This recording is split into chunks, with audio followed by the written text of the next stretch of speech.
All right, y'all. We give praise, esteem, and honor to Abba and Shamayim in the name of Yahushua HaMashiach. Let's pick this up in John chapter 5, verse 39. Search the scriptures, for in them you think you have eternal life, and they are they which testify of me. And you will not come to me that you might have life. I receive not honor from men, but I know you, that you have not the love of Elohim in you. I come by Abba's name, and you receive me not. But another shall come in his own name, you will receive.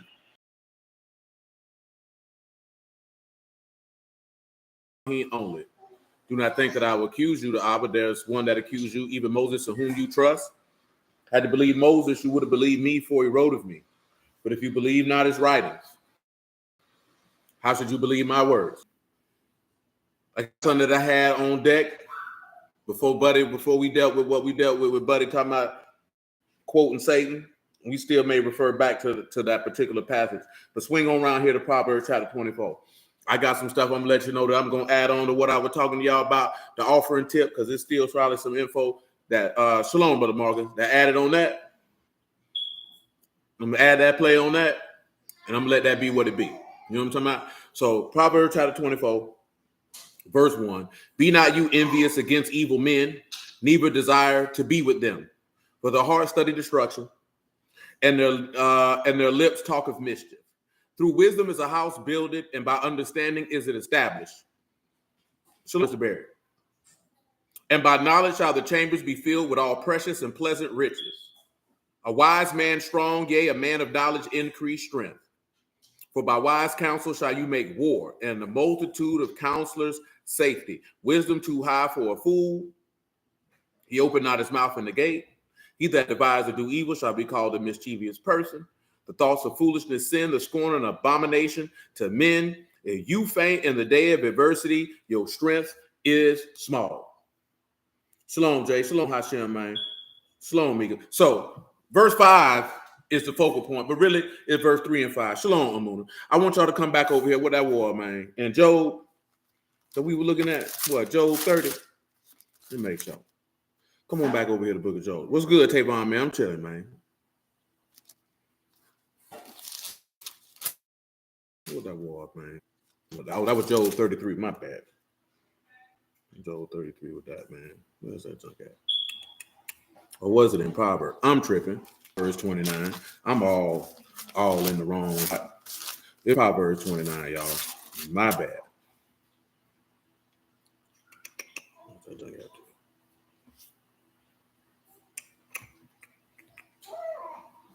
I don't remember what it is because I don't see it. And that's starting to piss me off because I done forgot what I wanted to add. We talked about it last week. We added stuff to it. We finna put some more on top of some more and work it like that. Give me 1 second. I'll find what I want.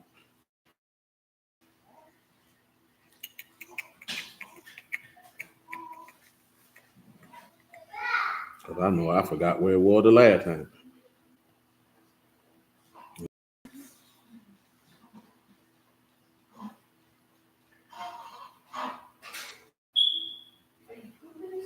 I know I'm looking right at it.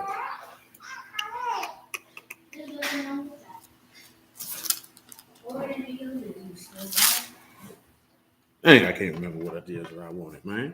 Now that junk gonna frustrate me. Oh, man.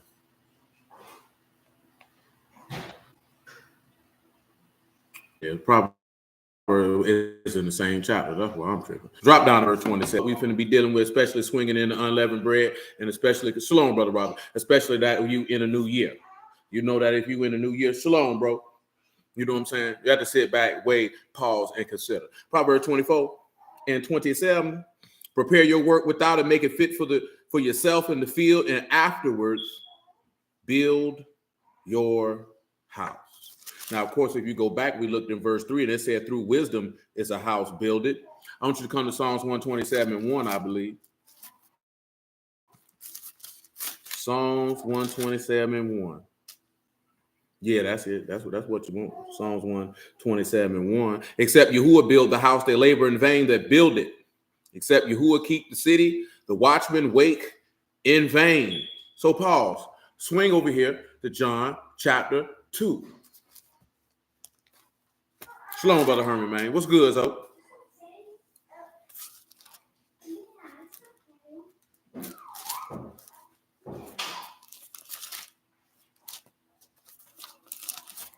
If I get there, we might make something happen. John chapter 2, verse 13. Is it 13? I'm sorry, it's not verse 13. It's verse 1. I'm sorry.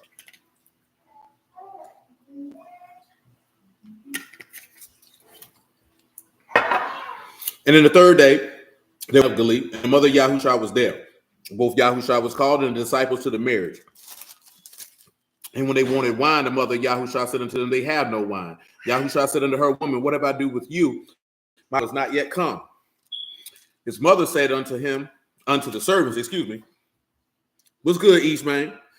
Whatsoever he say unto you, do. And there was set 6 water pots of stone after the manner of the purifying of the Yahudim, containing 2 or 3 firkins apiece. Yahushua said unto them, fill the water pots with water, and they filled them up. He said unto them, draw out now and bear unto the governor of the feast, and they bare it. And when the ruler of the feast had tasted the water that was made wine, and knew not whence it was, but the servants withdrew the water new, the governor of the feast called the bridegroom, and said unto him, every man at the beginning do set forth good wine, and men have well drunk. Then that which is worse, but you have kept the good wine until now. I don't want to keep y'all mind on that. Now, I know I mentioned Sunday before, but we was looking at, the men who were bringing forth the money and the things of that nature in 1 Chronicles 29 for the building of the house. I want you to keep that in mind on that there, because this is what's going to be the focus.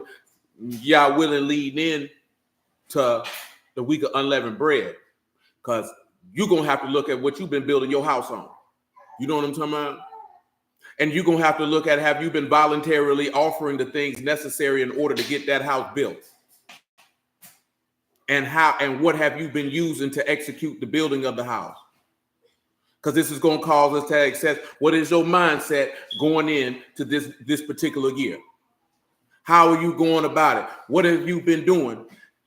It's quite possible also in the midst of this here, man, that we may look at the book of Revelation with them 7 assemblies, not looking at them 7 assemblies as forth as, oh, look at how this line up, but how this man rebuked those assemblies and what he rebuked them for.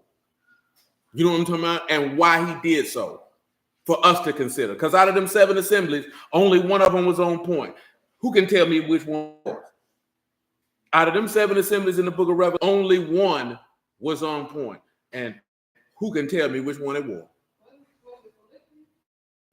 Oh, no, babe, that's it. I mean, that's a country. That's a country, my bad. It might have been, the city might be in that country, though. And you would be correct, Hashem. And you would be correct, Ashtaron. And Mika, you just said what mode, which is basically the country in which that city is in. And that is Philadelphia. And everybody knows what Philadelphia means. You know what I'm talking about?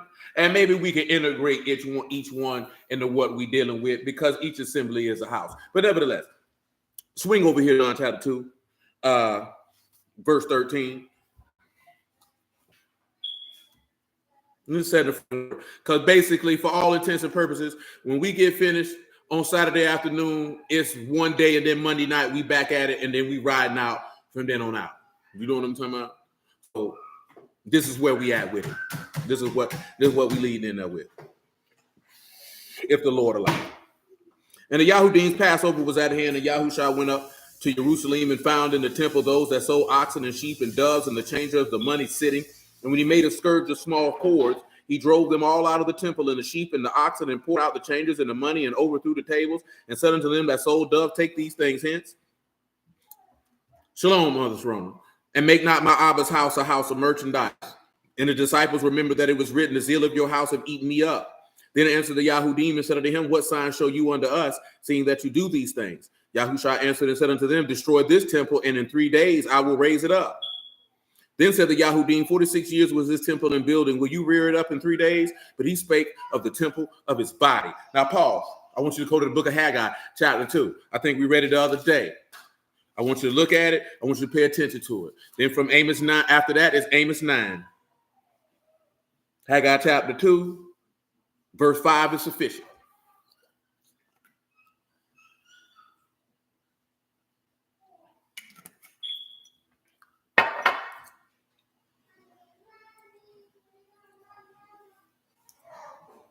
Haggai chapter 2, verse 5. Check it out. The word that I covenanted with you when you came out of Mizraim, so my Ruach remaineth among you. Fear you not. For thus saith Yahuwah of hosts, yet once a little while will I shake the heavens and the earth and the sea and the dry, and I will shake all the nations, and the desire of all nations shall come, and I will fill this house with esteem, saith Yahuwah of hosts. The silver, mine. The gold, mine, saith Yahuwah of hosts. The esteem of this latter house shall be greater than the former, saith Yahuwah of hosts. In this place will I give peace, saith Yahuwah of hosts. Now I'm going to come to something now, and I know y'all going to be able to pick up what I'm putting down. But I want to make sure. I want to make sure. I want you to come over here to Matthew 24. I want you to come at Matthew 24:1. I want you to pause, read, and consider. And Yahushua went out and departed from the temple, and disciples came too, for to show him the buildings of the temple. Yahushua said unto them, see you not all these things?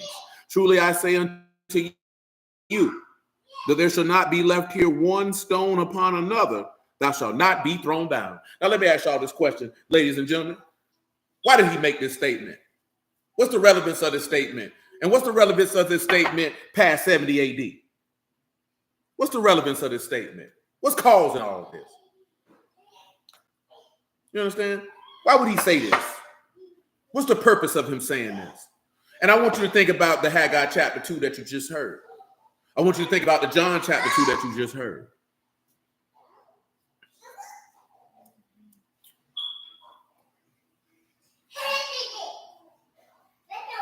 I want y'all to think about that.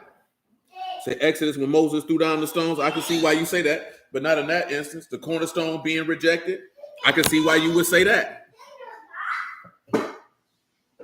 Let me ask you all this question. What did you just hear in John chapter 2 when he told them, if you destroy this temple, in 3 days I'll rear it up? What did the people say back to him? What did they say back to him? Can anybody tell me what they said back to him?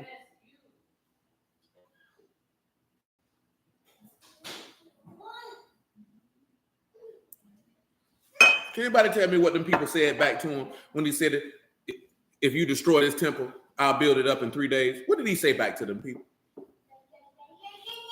I want you to think about Psalms 127. I want you to think about Proverbs 24. Things to be in your mind. You understand? We're going to get to Amos 9 in a moment. But I want these things to be in your mind. What did he just say to these people when they said, destroy this temple? That's right. They said it took them 46 years to build it. So if it took them 46 years to build it, who built that temple? Man or Yahuwah? I want you to think about that. Who built that temple? Man or Yahuwah? Let me show you something before we read Amos 9. That's right. Man built it. But what did we just read in Psalms 127:1? He said, if Yahuwah build the house, you doing it for, if Yahuwah don't build the house, you doing it for nothing. You know what I'm talking about? So now you're going to have to ask yourself, how are you building your house? Let me reread Proverbs 24, man, before we look at this Amos 9 and this second Chronicles chapter 6. If it's not Second Chronicles, it's Second King. Y'all forgive me. I'm getting old, so I be forgetting stuff. Well, I just said I was going to go look at Proverbs 24. I want you to come back and look at Proverbs 24:5. I want you to look at it. I want you to consider. I'm going to read 24:5 again, and then I'm going to read verse 27 again. Shalom, Emma. Shalom, Emma. Listen, he said, I'm sorry, it's verse 3. My apologies. Through wisdom is a house builded, and by understanding is it established. He said, through wisdom is a house builded, and by understanding is it established. What did he tell you in verse 27? Prepare your work without, make it fit for yourself in the field, and afterwards build your house. Now listen, come on back to Psalms 127:1. Except Yahuwah build the house, they labor in vain that build it. Now, let's come over here to Second Kings chapter 6. I know I said Chronicles, but I don't think it's Second Chronicles. It is Second Chronicles. But it's not Second Chronicles 6 that I desire. It's Second Chronicles 7 that I desire.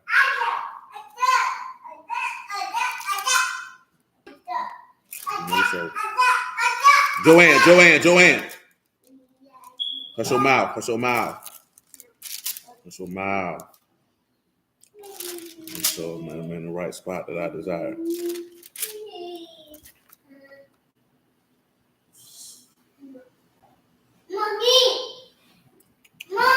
There it is. 2 Chronicles 6:1. Is that it? I don't think that's what I want. There it is. It's a little further down. Verse 15. 2 Chronicles 6:15.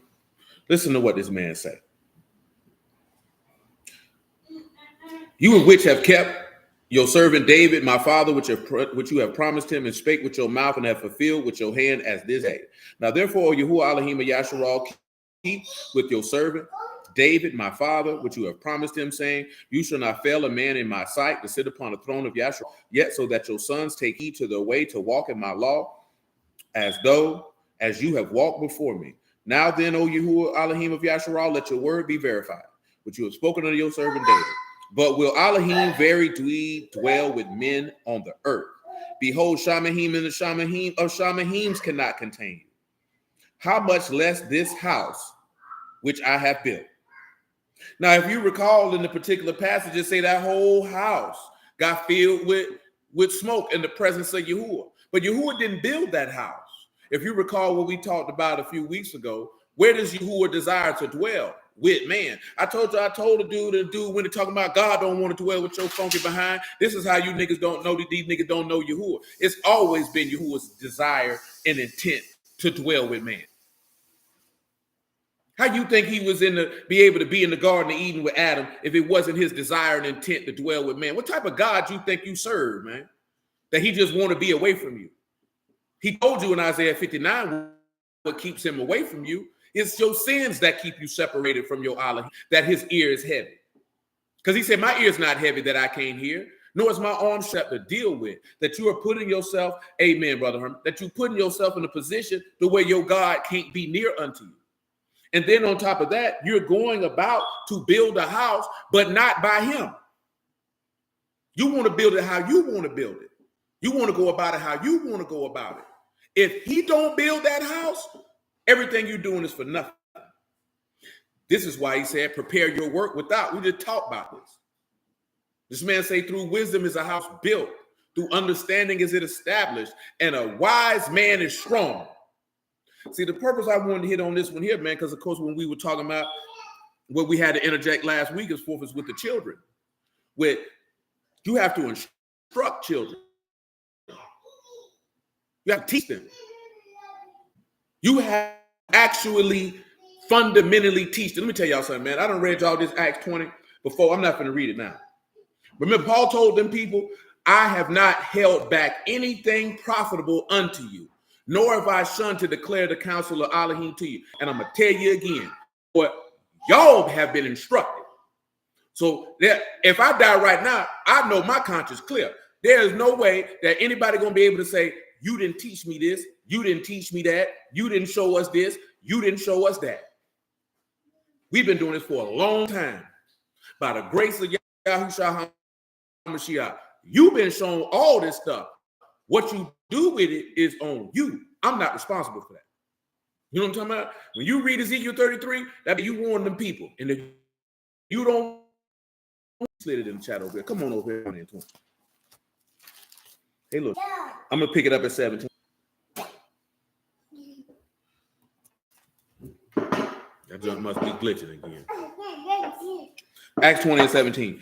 And from Miletus, he sent to Ephesians and called the elders of the church. And when they came to him, he said unto them, you know from the first day that I came into Asia after the manner I have been with you for all seasons, and serving the Lord with all humility of mind, with many tears and temptations which befell me by the line of weight of the Yahudim. And I kept back nothing that was profitable, but have showed you and taught you publicly and from house to house, testifying both to the Yahudim and also to the Greeks, repenting towards Elohim and faith towards Yahushua HaMashiach. That guaranteed certified true on this end. Now we had to sit back and look at it. Let's go back and look at the word prepare your house without in Proverbs 24 and 27. Let's take a look at that, man. We're going to dog walk it. We ain't got to rush. I got 10 more times, man. Really 11. I got 11 more times. The trap house going to be open times. I ain't got to work.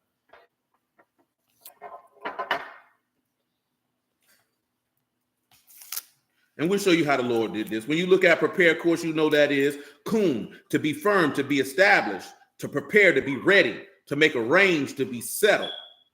He tell you to prepare your work without. What is your work? That is your melakah, your service, your business, your occupation.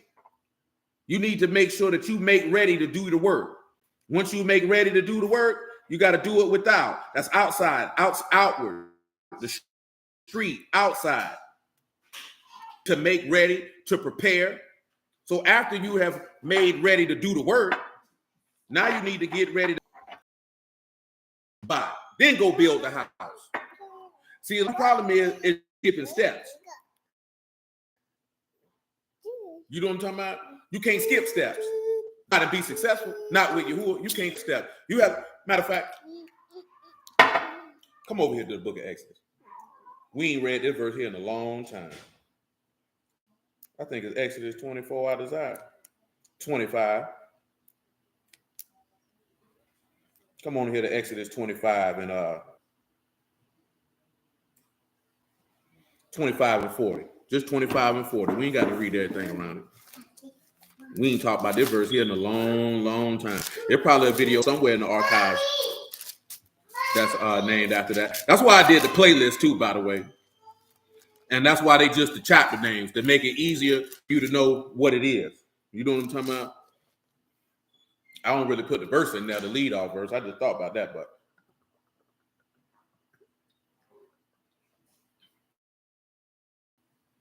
particular playlist is talking about and what's contained in it. Proverbs 35 and 40. And he said, look, you make after the pattern which was showed you in the mount. Why do y'all think that's important? Come over here to 26 and 30. I'll let the Lord tell you again. We'll look at each time he told Moses that. Exodus 26 and 30. I think he told it to him one more time. Yeah, earlier in 25. Exodus 26 and 30. And you shall rear up the tabernacle according to the fashion thereof, which was showed you in the mount.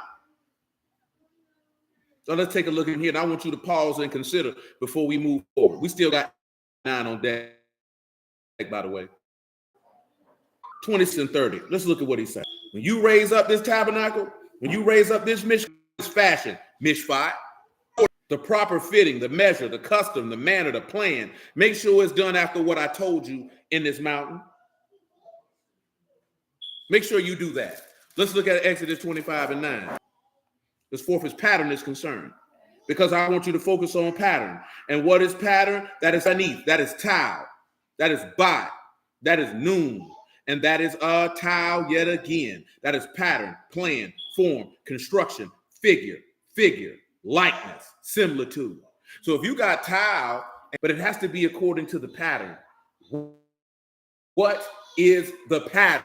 Well, let's look at Romans 8 and let's see what the pattern is.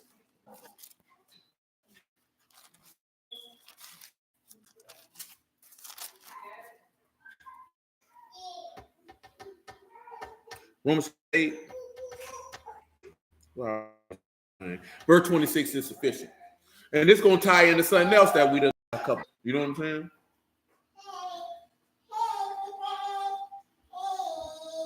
Likewise, the Ruach also help our infirmities, for we know not what we should pray for as we ought. But the Ruach, the hearts, know what the mind of the Ruach, because he make intercession for the saints. Of course, for whom did he foreknow? He also did predestinate, conform to the image of his son, that he might be firstborn among many brethren. Now, see, that'll take us back to what we were talking about with that 144 on that right now. He said he wants you to be conformed to the image. He wanted Moses to make that house according to the image that he showed him in the mountain. Now, Paul, think about that. Is this the pattern in the mount of how he wanted his tabernacle? You don't think he showed his son when he was on the mount, the pattern, and to do it exactly like I showed it to you? And don't deviate? Hebrews chapter 8, if you would. 8 and 1.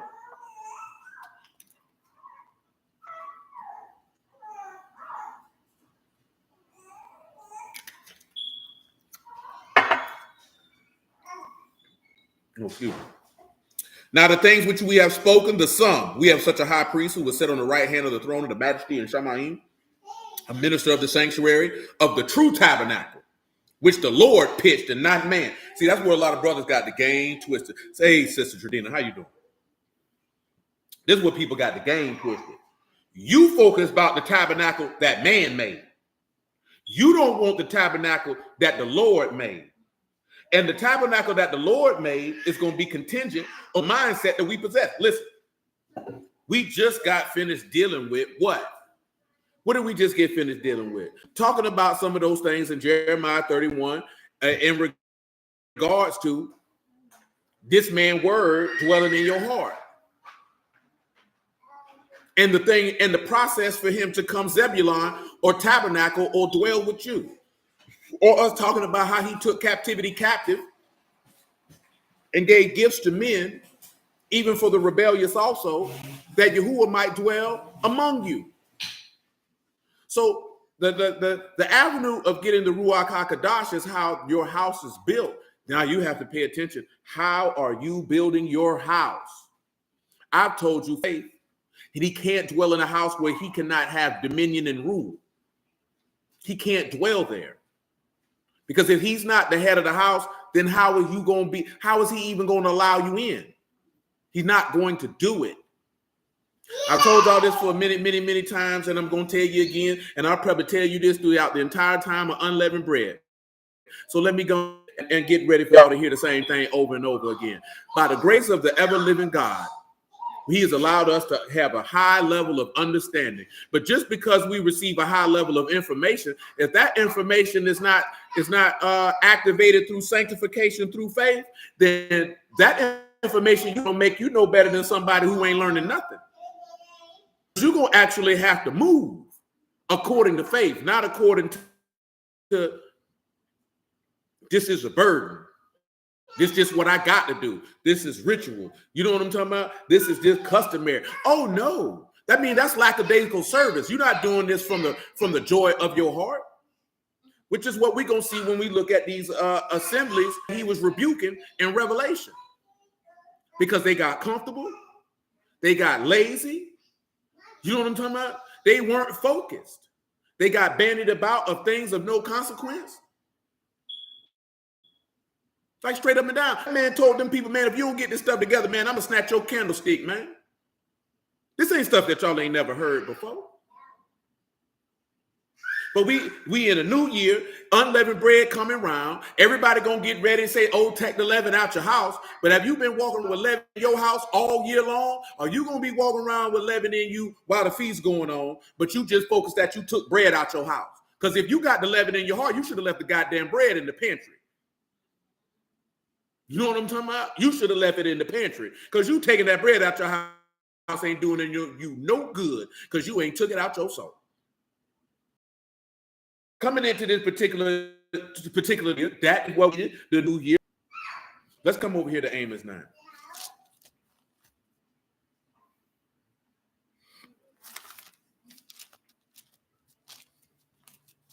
I'll get there eventually. Just bear with me. There we go. I said 9 and 9, but shoot, ain't gonna hurt nobody. Shoot, you can make it 9 and 8 because that's just how I feel. You know what I'm talking about? Amos 9 and 8. He said, behold, the eyes of Yahuwah Elohim upon the sinful kingdom, I will destroy it from off the face of the earth, saying that I will not utterly destroy the house of Jacob, saith Yahuwah. Yahuwah. For lo, I will command it, I will sift the house of Yasharal among all nations like as sifted in a sea, the least grain fall upon the earth. All the sinners of which shall die by the sword, which say the evil shall not overtake nor prevent us. Let me tell you something. Shalom, Brother Marvin, man. Y'all can't be worried about the people who don't believe and say this ain't gonna happen. That ain't none of your business. And this man had already told you, and he didn't say the sinners of the world, he said the sinners of my people. Don't worry about it. I'm gonna kill them. If they think that this stuff not gonna happen, I'm gonna kill them. Now go back to what I referenced in Matthew 24. You know why we reference this here? Because he said, I'm gonna throw this stuff. Yahuwah don't want a house made with man's hands. He never wanted it. That's why he told them they gonna throw this one here down.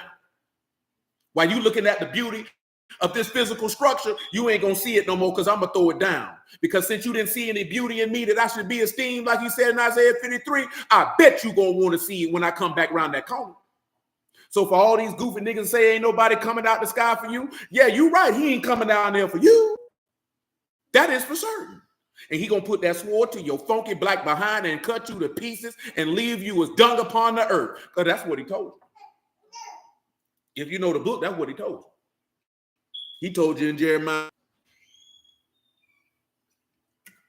Yeah, see, we were talking with this dude who hate God. He want to say, what type of God do this? What type of God do that? I hate behind going to hell. You wicked, unbelieving bastard, sitting here trying to overthrow the faith of many. But since the avenue that we be in is a scholarly avenue, I can't speak like that. It wouldn't be fair. It wouldn't be right. That's not the arena that we in. That's what I be wanting to say, though. You know what I'm talking about? Stinking funky bastard trying to say our God is a cannibal and all this type of stuff. You ain't got to worry about it, because when you see him, he gonna knock your head right off your shoulders, then put it back on and cast your funky behind in hell and let the worms get your stinking behind. You faithless bastard. You blaspheming funky dog bastard. You know what I'm talking about? Yeah, I got a hatred for you because you hate my God. And I mean that from the depths of my soul.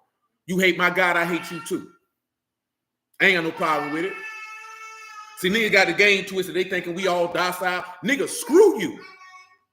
You're not finna talk to the perpetrator of everlasting life and disrespect him and think I'm gonna slap fires with you like it's all gravy. Nigga, die in hell. That's what I mean. I mean second death.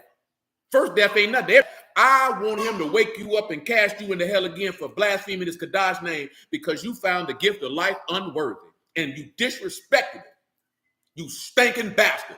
That's why when I asked him, I say, man, look here, man. I told the nigga, I say, nigga, if you a God, nigga, why you die? Oh, you got to tap into your DNA. You think I'm going to believe that, nigga? See, that's why I be telling y'all, man, y'all got to be serious about what you're doing. Because there's all types of unclean spirits and these wicked niggas out here trying to get you to go off track. And they ain't just got to be coming with no doctrine. Here, you better take the spirit in you that's trying to get you off track. And that day will I raise up the tabernacle of David that is fallen and close up the breaches thereof, and I will raise up his ruins, and I will build it as in the days of old. Now, see, I could take them breaches, integrate it back in with that 2 Kings 12, but we're not going to do that right now. At least not tonight. You who are willing, we'll do it later on down the line. But he said, I will raise up that tabernacle and I will build it. That's why if you accept you who will build that house, you building for nothing. And you got to build that house through wisdom. Shalom, Brother Shaul. Shalom is, man. You got to build that house through wisdom. You got to establish it through understanding. You got to make sure you prepare to work without and make it fit for the field so you can do it. You got to get your mind and soul prepared for what it is that you're going to do. We kind of talked about that, by how you build your house in that 2 Peter 1 last week. And we talked about it in Romans 5. That's how you build your house. You're not building your house because you know you're an Israelite or because you show up for a feast day. You show up for a feast day. That don't mean your house built, nigga. Your house ain't built because you show up on no Sabbath, boy. That's not how you build your house, man. That's nothing. There's people who do that every day. Let me show y'all something in Isaiah chapter 1. Oh, shoot, I don't even know what the governor doing around here. I don't be privy to that stuff. I don't be keeping up with it. I ain't gonna lie to you. You gotta hit me into what you talking about, Shaul. I promise. I have no idea what you speak. Isaiah chapter 1, verse 10.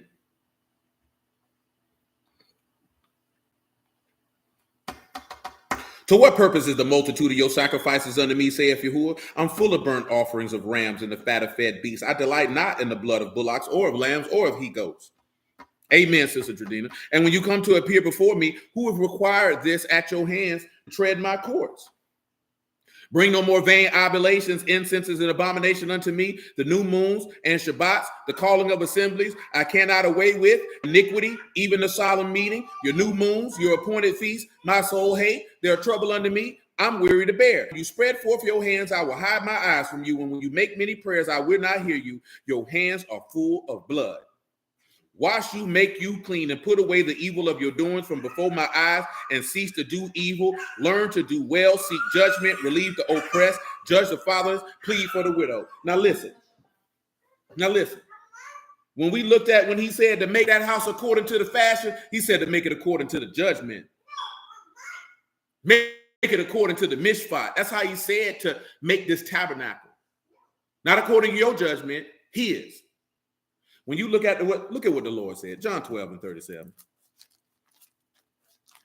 I ain't trying to throw too much out. I might not even go this long this evening. Might not even go regular time. I'm not going to just force information on you this evening because we got a lot. 12:44. I'm sorry. We got a lot of days ahead of us. Got a lot of days either. And guess what? You know, some of y'all remember this back in the days. I used to be like, you know what? I ain't gonna go that long. You know what I'm saying? Back in the day, I used to give a damn. Wednesdays, feast day, nigga. If I want to go 2.5 hours, that's what I'm doing. See, I cut it back down because you niggas can't pay attention that goddamn long. You know what I'm saying? And I done told y'all this before. I don't think many of you could deal with back in the days how them people used to do it. A third of the day worshiping, a third of the day in the word. You niggas' attention span is too short because you don't really get delighted and care for this man's word. We didn't talk about that before when Paul was long preaching, when Buddy fell off the roof. Man, the people needed that. They say, boy, what else does it matter? Y'all niggas worry about everything and what matters. Who gives a damn what you want to go do afterwards if you don't? But you worry about this and that and doing this and doing that and doing this. Boy, if you ain't got the Holy Ghost, you don't need to be worried about nothing other than that.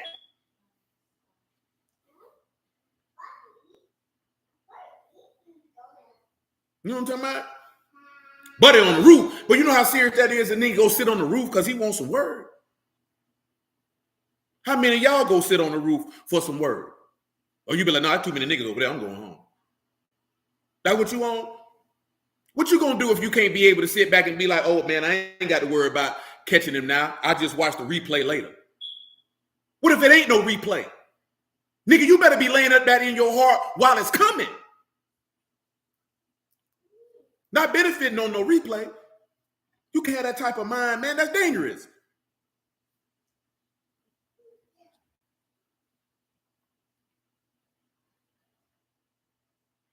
(12:44), John. Let me find out in Acts, man. Cuz fell off the roof, man. Yahushua cried and said, he that believe on me, believe not on me, but him that sent me. I've been telling y'all that the whole time. You don't believe me. You believe in the man who sent me. Therefore, you believe in the man who sent him. You believing on the Father, because at the end of the day, that's who you believing on. Period, point blank. Listen to what he say. And he that see him, and he that see me, see him that sent me. I come a light into the world, and whosoever believe on me should not abide in darkness. If any man hear my words and believe not, I judge him not. For I come not to judge the world, but to save the world. See, a lot of people don't understand what that means. That means he didn't shot fire. I ain't going to condemn you. I'm not going to condemn you because you don't believe me. I'm going to abide patiently, whether to see if you're going to repent or whether you're going to continue in your folly. You understand? He that reject me receive not my words, and have one that judge him. The word that I spoken in the same I judge him in the last day. Remember, he said, my testimony is in heaven and my record is on high. So if you reject the Son, you gave the Son the word. Remember what he said? Prepare your work without, make it fit for the field, then build your house. You don't think that's what the Lord did? You don't think he prepared his work and then made it fit for the field or fit for, he came through the seed of a woman, didn't it? He said he was born of a woman, which is cultivated land, which take you back to Adamah, which take you back to the beginning. You don't think he made himself feel or prepared his work while he was in the womb, clay, and then he built that house. He didn't build the house until he rose from the dead. Remember, he told Peter, upon this rock, I'm going to build my house. But that house didn't get built until he rose from the dead. That house didn't get built until that ruach fell down on the men. And then that house began to be built, because this was not a house made with man's hands. And he built that house through wisdom. What is wisdom? Kokmah, Sakal. That's skill in war. That goes back to what we were looking at in Exodus 31 with the men who were skilled. It's for the two men, the men from Judah and the man from Dan. To build this man's house, and you have to have the skill to perform the workmanship. That's why Paul said, I'm a wise master builder, because we build it according to the blueprint. You can't build it according to your blueprint. We've talked about this before. It's just been a long time. Like I tell you, man, praise be to Yahuwah, right? We've been doing this a long time. Not long as some, but longer than others. We've been doing this a long time. By the grace of the Lord, we done went over a lot of things. We have been able to consume a large, vast amount of information on a multitude of areas for your perfection. You know what I'm talking about? Because I'm not doing this for me. I have a job to do. That's it. The information is not for me. I already have it. That's for y'all. I don't get nothing from doing it. Not from y'all. I get something from him. Because if I don't do it, I'm going to hell. Because nigga told me something about that the other day. Nigga like this here, man. You think the Lord gonna give you a word just for you to hold it? Nigga say he got a testimony to God, man. Because what you said don't make common sense. But I'm going to let that be what it be. Verse 49, John 12. For I've not spoken of myself, but my Abba which sent me, he gave me a commandment what I should say and what I should speak. I know that this commandment life everlasting, and whatsoever I speak, therefore, even as Abba said unto me, so I speak. Come over here to the book of Acts, man. We look at cars on the roof. I've been hearing dudes arguing about people raising from the dead. I hate all these niggas. I promise I do. These niggas can tell you everything in the world except how to get your soul together. Come on here, Acts 20.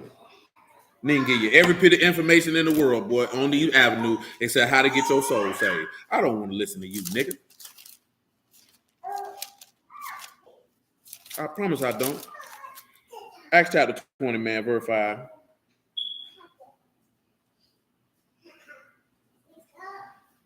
He said, these going before tarried for us at Troas, this is Acts 25, and we sailed away from Philippi after the days of unleavened bread, and came unto them to Troas in 5 days, where we abode 7 days.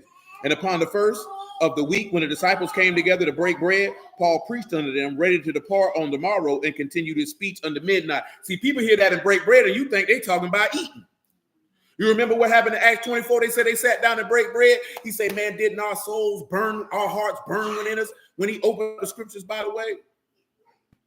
Now, these boys will tell you, see, they didn't do that. Let me tell you something. The Sabbath was a certified day of rest. These men were preachers. They preached every day. And guess what them people did? Some of them people was willing to gather every day for the word, especially when them boys were hungry for it. They were hungry for it. They were hungry for it. They were hungry for it. See, we finna read that in Revelation in a moment. Are you niggas still hungry, or are you fat and prepared for the slaughter? Because you still got to be out here hungry like the werewolf of London, baby. You can't be. Do you still have the same passion, desire, fire, and hunger as the day you started? Or have you got comfortable and rested on your laurels? You know what I'm saying? You got to consider that, man. Real talk, man. I'm talking about, I ain't being funny. Verse 8, and there came many lights in the upper chamber where they were gathered together. And there sat in the window a certain young man named Eutychus, being fallen in a deep sleep as Paul was long preaching. He sunk down with sleep and fell down from the third loft and was taken up dead. And Paul went down and fell on him, embracing. Trouble not yourselves, for life is in him. No, now look at this here. The man dead. He said, don't trouble yourself, life in him. What you think life in him for? Life in him because the word in him. Man, if the word in you ain't never dead, man. Ain't that what we just read? We read it all the time. We read it all the time. You will give you strength, Mr. Barry, man. You know what I'm talking about? He tell you all the time. Whosoever live and believe in me shall never taste death. You believe that? He said, I'm the resurrection and the life. That's what he told you. And when he therefore was come up again and had broken bread and eaten and talked a long while, even to the break of day, so he departed. That means that man preached all night. Because it said that he continued his speech unto midnight, which means he started in the daytime. The man preached the whole day.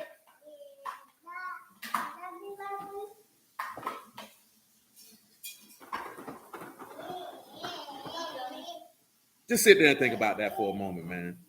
That man sat down and preached the whole day. Just straight. Because them people were home. Remember what that man told you? He said, I'm Yahuwah, your Elohim. Open your mouth wide and I'll fill it. That man said, blessed are those who hunger and thirst after righteousness. This man said, this ain't a vain thing for you. This is your life. You got to be hungry for that, man. I said, I ain't going to keep you long this evening. Because by the grace of the Lord, I got you. What is it? What I said? 2, 10. I got you 11 more times in the span of a week. Because truth be told, I got a break tomorrow, a break on Sunday, and pretty much I ain't going to have no break because when the feast end, I got to preach the next day anyway. So it's really, I got you 12 days. I got you 12 times back to back. You know what I'm talking about? I got you 12 back to back. So yeah, I ain't got to force or push try to drop a whole bunch of information on you. And I know I got 12 times running. But I want us to consider. Matter of fact, since I mentioned in this Revelation, come over here and look at it. Come over here to Revelation 1, you dig? No, I don't want Revelation 1, I'm sorry. I want Revelation chapter 2. Now going through Revelation chapter 2, I can hit 1, 2, 3, 4 different assemblies that this man is talking to. In the 29 said verses that's contained in this chapter. Now, will we look at all 4? The Lord knows. But let's begin. Revelation chapter 2, verse 1. Amen. I heard that, brother Marvin, man. And unto the Malachim of the synagogue of the Ephesians write, these things saith he that holds the 7 stars in his right hand and walk in the midst of the 7 golden candlesticks. I know your works and your labor and your patience and how you cannot bear them which are evil, and have tried them which say they are apostles and are not, and have found them liars. Listen, we didn't talk about that before. If you don't know how to try somebody who say he an apostle, I feel sorry for you. We just listened to a dude argue how about Paul ain't an apostle. And you know what's funny? Most people can't tell you what makes somebody an apostle to know if he is or he ain't one. See, apostle means emissary. And I've told y'all this before, and I'm going to put it on tape, and I'm going to tell it to you again. Walking with the Lord is not what makes you an apostle. Because there was 120 other people who walked with the 11, and none of them are apostles. None of them. Only one got chosen to be an apostle, and that was Matthias. Because he had to take Judas's place, as it is written. But walking with the Lord is not what makes you an apostle. Unlearned men believe that. Now, of course, by the grace of the Lord, y'all know better than that. Y'all know that what makes a man an apostle is that he got taught by God himself, not flesh and blood. Adam was an apostle. Moses was an apostle. How did you think Matthias got it? Matthias wasn't with them dead and taught them that. He wasn't there. It got revealed to him by the Ruach. That's how Paul got it. But a stupid nigga won't tell you that. They won't tell you that Matthias wasn't there. How did Matthias get that information? He wasn't there to get it. Yeah, they won't tell you that. They won't tell you that. And Emma put the definition, he that is sent. Because guess what an apostle can do that nobody else can do other than a pastor? An apostle can ordain and set a man in ministry. Once an apostle is ordained the pastor, then the pastor can ordain men in ministry. See, but people don't want to talk about that. They don't want to talk about that. These dudes just jump up and say, I'm going to preach because I want to preach. You ain't even got no pack. You got niggas who start preaching and then they be wrong and they got to correct what they taught. That mean the man ain't sending you, dummy. Why would this man send you for you to change what he sent you with the first time? That makes sense to you? I'm going to send him to preach the word, but I'm going to send him to preach it wrong. So I can correct him later. Y'all believe that? How many men you can read in this book that he gave wrong information to that he had to turn back around and teach him again? Did he give Moses wrong information? What about Aaron? Did he give Jeremiah wrong information? What about Daniel? Did he give the Lord wrong information?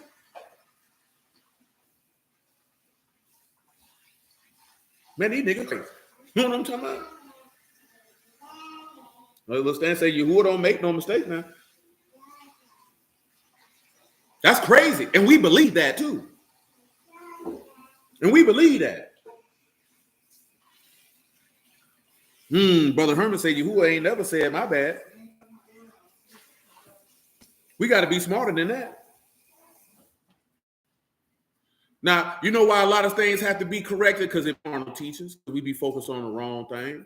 You think Yahuwah, ask yourself, do you think Yahuwah will be sending people to teach the stuff that we be talking about all the time? I'm talking about our people as a collective, as a whole. You really think Yahuwah is sending people to talk about that? Of all the things that man has an issue with, that man need to get together, and you think he's sending y'all to argue about the Godhead, about can Gentiles be saved, about who are Israelites? You think he sent somebody to argue about that? How does that benefit anybody's soul? How are you going to get the Ruach HaKodesh from that? Where is your perfection going to come from that? How are you going to build your house? Wisdom in that. Give me my change. Don't worry. I'm going to catch you slipping in a minute. Verse labored and has not fainted. Pause. What did we read earlier in Proverbs 24? He said, if you in the day of adversity, your strength is what? Small. See, the whole the verse that the video is named after,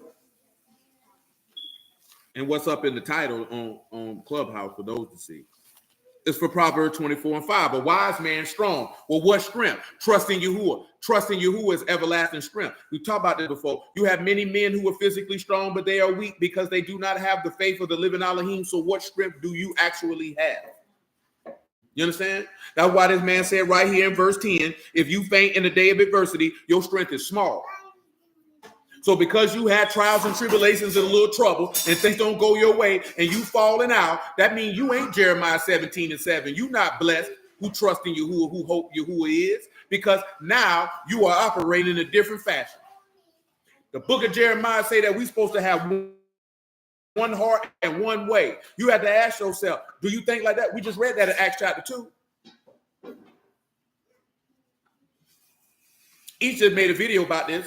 I mentioned some of this stuff yesterday.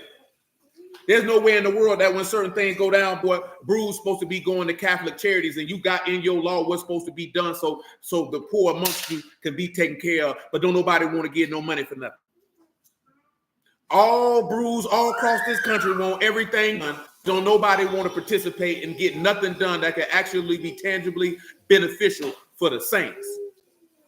Not tangibly beneficial for you, not tangibly beneficial for him, but for the saints. Saints, whether you know these saints or not. Niggas making all type of music videos, niggas doing all this type of stuff. But what is being beneficial for the saints? Nothing. You know what I'm talking about? Nothing. This stuff beneficial for y'all. That's not the will of God. You know what I'm talking about? Period, point blank. You can't find it nowhere. Niggas be quick to scream. Tithing was fruits and vegetables. Nigga ought to slap you upside the head with an ear of corn, then bust you upside the head with a pineapple. Because clearly you ain't read your law to see that that's not the case, brother.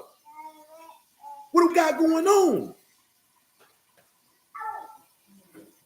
This man say, if you love one another, everybody will know that you my disciples. Do you really love each other? Because if you don't love each other, you don't love God.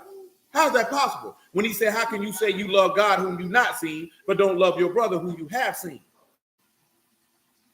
We talking about perfection. That man say, be you perfect as your Father in heaven is perfect. Y'all have been sitting around here coming to this trap house too goddamn long for you not to be perfect. And ain't no excuse for it. Ain't no rhyme, reason, or nothing you can come up with of why you are not time mean at this particular juncture. You not perfect because you ain't want to be perfect. You know what I'm talking about? It wasn't on your desire. Your desire was yourself. That is what has hindered your perfection. Some of y'all been in the word 10 years. You should be perfect. There's no reason for why you wouldn't. There's no reason why you wouldn't. You aren't because you still carnal. Now you got to ask yourself, how am I building my house? Did I prepare my work without? Did I make it fit for the field? Building it after the pattern according to what he showed me in the mount. How do we know he showed them the pattern in the mount? Let me ask y'all this question. Where was Yahushua when he ascended into Shamayim and sent down the Ruach HaKodesh? Where was he at? Can anybody tell me where he was at when that work was accomplished? Who can tell me where he was at? If you don't know, go read Acts chapter 1, man. I'll give you the truth. The answer is in Acts chapter 1, if you don't know off the top of your head. And somebody tell me where he was at.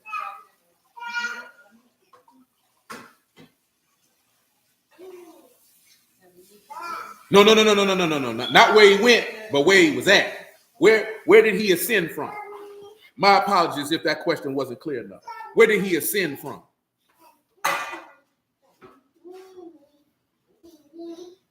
When he ascended from his apostles and sent down the Ruach HaKodesh, there it is. He was at the Mount of Olives. You don't think he had just showed his apostles how to rear up the tabernacle according to the pattern that was shown to them in the mount? Was he not sitting up there with them? Did not the angel say, what you looking up there for? The same place he left from, the same place he coming back to?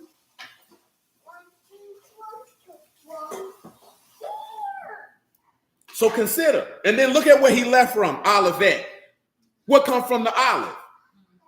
The anointing oil, or the Ruach, which is the anointing of the living Elohim.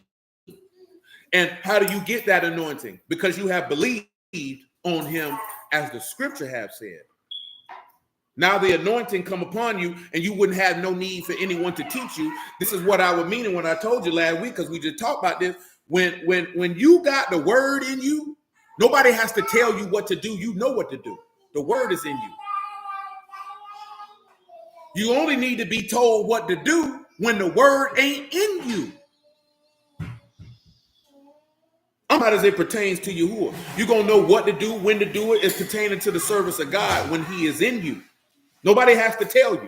That's what that means when he said they won't teach one another to know Yahuwah. They will all know Yahuwah from the least to the greatest. What's that? What that means? Dudes think that means sitting down teaching word because they don't know God. Of course, somebody got to teach you the word, but once you believed it and he's dwelling in you and you dwelling in him, ain't nobody got to tell you about Yahuwah no more, boy. Of course, people got to teach people that people don't know God. But the niggas who teaching us don't know God. So how we gonna know him? You don't know God because you know some precepts. Or you can throw a multitude of information. You know God because he's abundant in goodness and truth, gracious and merciful, long-suffering, and forgiving. That's when you know him. You know him when you know that he's an Elohim of judgment. That's when you know him. You know him when you understand what he delight in. Judgment, mercy, and faith. That's when you know him.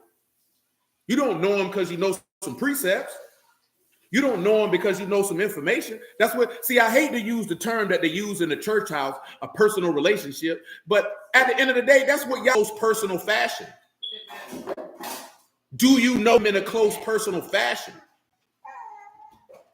Because if you don't, your soul is at risk. And you have to consider that. I've told y'all that plenty of times on many a day. Man, where your soul gonna be when you close your eyes for the last time, man, when you take that last breath and that heartbeat for the last time? Do you dare have the arrogance to walk around here as if you know you're gonna be here tomorrow? Like, come on, man, be serious with yourself. I told y'all last week. Amen, Miguel. I told y'all last week, and I told some of y'all this yesterday. I'm going to be dead one day. Now ask yourself this here. Are you making sure that you put yourself in a position that I know that you can continue what we got going on? If I died today, is it going to keep going or is it going to fall apart? Because I can't make you get ready. You got to make yourself get ready so that I can put you in a position to do what needs to be done. I'm not walking around here thinking I'm going to be, I don't even know if I'm going to be here tomorrow, much less 10, 15 years from now. I don't think like that. All right, this thing going to stop. What is you niggas got going on? I should be able to know that I can set a man down here, right here, and I could go preach in 3-4 cities and nothing stops. And nothing stops. That I could be able to say, I'm taking you with me. He gonna handle this. We gonna be gone because we going here, here, and here. That's if the Lord allows. But we're not ready for that. Because you're not focused. I need you to get focused. We got better things to do. If the Lord allows. We got better things to do. I need you to be focused. And that's whether you in the city or out the city. It don't make no difference. I'm talking to every man on here. If you come around here on a regular basis, I'm talking to you. I don't care if you in this city or not. I need you to understand somebody has to keep it going if the Lord allows. Nigga, I told you today, I might not be old, but I'm not young either. You know what I'm talking about? So I don't have these thoughts, oh yeah, I'll be going till I'm 70 or 80. I don't think like that. I don't think like that. I need to know y'all ready so the work don't stop. You've been hearing a lot of information for a long time, but y'all not ready. Because the organization should be contingent on me. As far as preaching is concerned. That means you have to do more due diligence to just be like, I'm showing up and I'm listening. No. No, there's more to it than that. Somebody got to do it. And you can't do it out of selfish motivation or vain glory or none of that there. You got to do it for the fact that, boy, we got work to do. This work got to get done. That means you would put your whole life on hold, your dreams, your passions, and all that for work's sake. That's the mind we got to have. Because nothing is more important than this. Nothing. Absolutely nothing is more important than this. Nothing. Absolutely nothing. I wouldn't care what job I had going on. I wouldn't care what money could be made. I wouldn't give a damn if it's going to interfere with this. That's going to the back. That's going to the back burner. I ain't putting nothing before this. Nothing. And y'all know that. I have been here consistently for 9 years straight, 3 times a week, only missed one day because of car trouble. I ain't never took no vacation. I ain't never said I don't feel like it. I done came sick, tired, injured, all that. Don't matter. Because it's not about me, it's about us. It's not about me, it's about us. And it's about making sure your Father in heaven is esteemed in every single solitary thing that we do. You understand what I'm telling you? This new year now, what I just told y'all a couple weeks ago. I'm not your daddy. Y'all niggas not young no more. This ain't 2015. Y'all not the young men who came around this corner in 2015. Boy, do you realize it's almost been 10 years? I know it might not seem like it. Boy, it's been about 10 years. Let me ask y'all this question, man. In your law, the age range for the Levites, what is it? Mm-hmm. Which one of you gentlemen can tell me in your law the age range with the Levites? Beginning and ending, if you would. No, you need to shave 20 off of that. Who can tell me when they started? There it is. The air didn't hit it. 30 to 50. So guess what that means? Y'all niggas at the age where it's time for y'all to tighten up. You know what I'm saying? Y'all at that age. Now I can't come look at you and say, come on. You got to move that on your own. I mean, you got to get your focus together. You know what I'm saying? You got to get your focus together. Because guess what? And y'all done learned it. Y'all been done learned it a long time ago. You got to make sure you line up with everything that's in 1 Timothy chapter 3. Everything. Not everything. Everything. But we're going to deal with that as the week go on. Come on, Revelation chapter 2. I know y'all been wondering why periodically I've been telling you, you know what I'm talking about? Nigga, I'm not going to be able, you think I just been saying that for nothing? You don't think I think about these type of things? Man, I'll be 5-10 years ahead of y'all when it come to this right here. Nigga, I'm finna be 44 years old if the Lord allow. I've been doing this for 12 years. I don't know if I got another 12 in me, man. I don't know what's going to go on. I don't think like that. I do not think like, oh, I'll be alive 2025, 2026. I don't think like that. I'm with me there. My friends are dead for me to think like that. I just told you, man, I just went around there and seen my homeboy dead not even a month ago. Shoot, really, just a month ago. This nigga 3 years younger than me.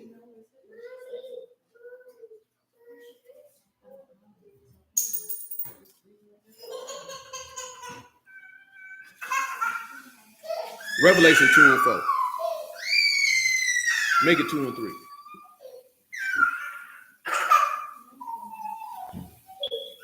He said, and I have borne and have prayed patience, and for my name's sake have labored and not fainted. Nevertheless, I have against you because you left your first love. What do you think this man mean when he say you left your first love?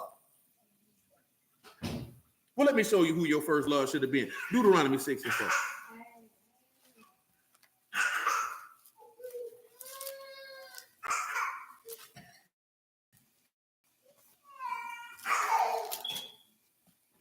Hear, O Yasharal, Yahuwah Elohim is one Yahuwah. And you shall love Yahuwah your Elohim with all your heart and with all your soul and with all your might. And these words which I command you this day shall be in your heart, and you shall teach them diligently unto your children. And shall talk of them when you sit in the house, and when you walk by the way, and when you lie down, and when you rise up. And you shall bind them for a sign upon your hand, and they shall be frontlets between your eyes. And you shall write them upon the posts of your house and on your gates. And it shall be when Yahuwah your Elohim bring you into the land which he swore unto your fathers Abraham, to Isaac, and to Jacob, to give you great and goodly cities which you built not. Notice how he showed you how he was going to bring you somewhere in the city where you that you didn't build. You see how he preparing you for what's coming. But listen what he told you, gentlemen. Do you diligently teach this man word to your children? Do you? Do you talk of Yahuwah when you sit in your house or when you walk in the way? Have you put this man word, this man covenant in your eyes, in between your eyes and in your hand? Have you written it in the post of your house? Not the post of a physical house, but inside your house, the house that he desired to build. Have you done that? Because if you ain't done that, you done left your first love. As Amuna just put in that, you done backslid, your faith done got small. What you think he meant when you thought your first love? You thought he was talking about a woman? You left God. That's something to consider. Come on back to Revelation 2 and 4. Matter of fact, let me show you that in Jeremiah chapter 3.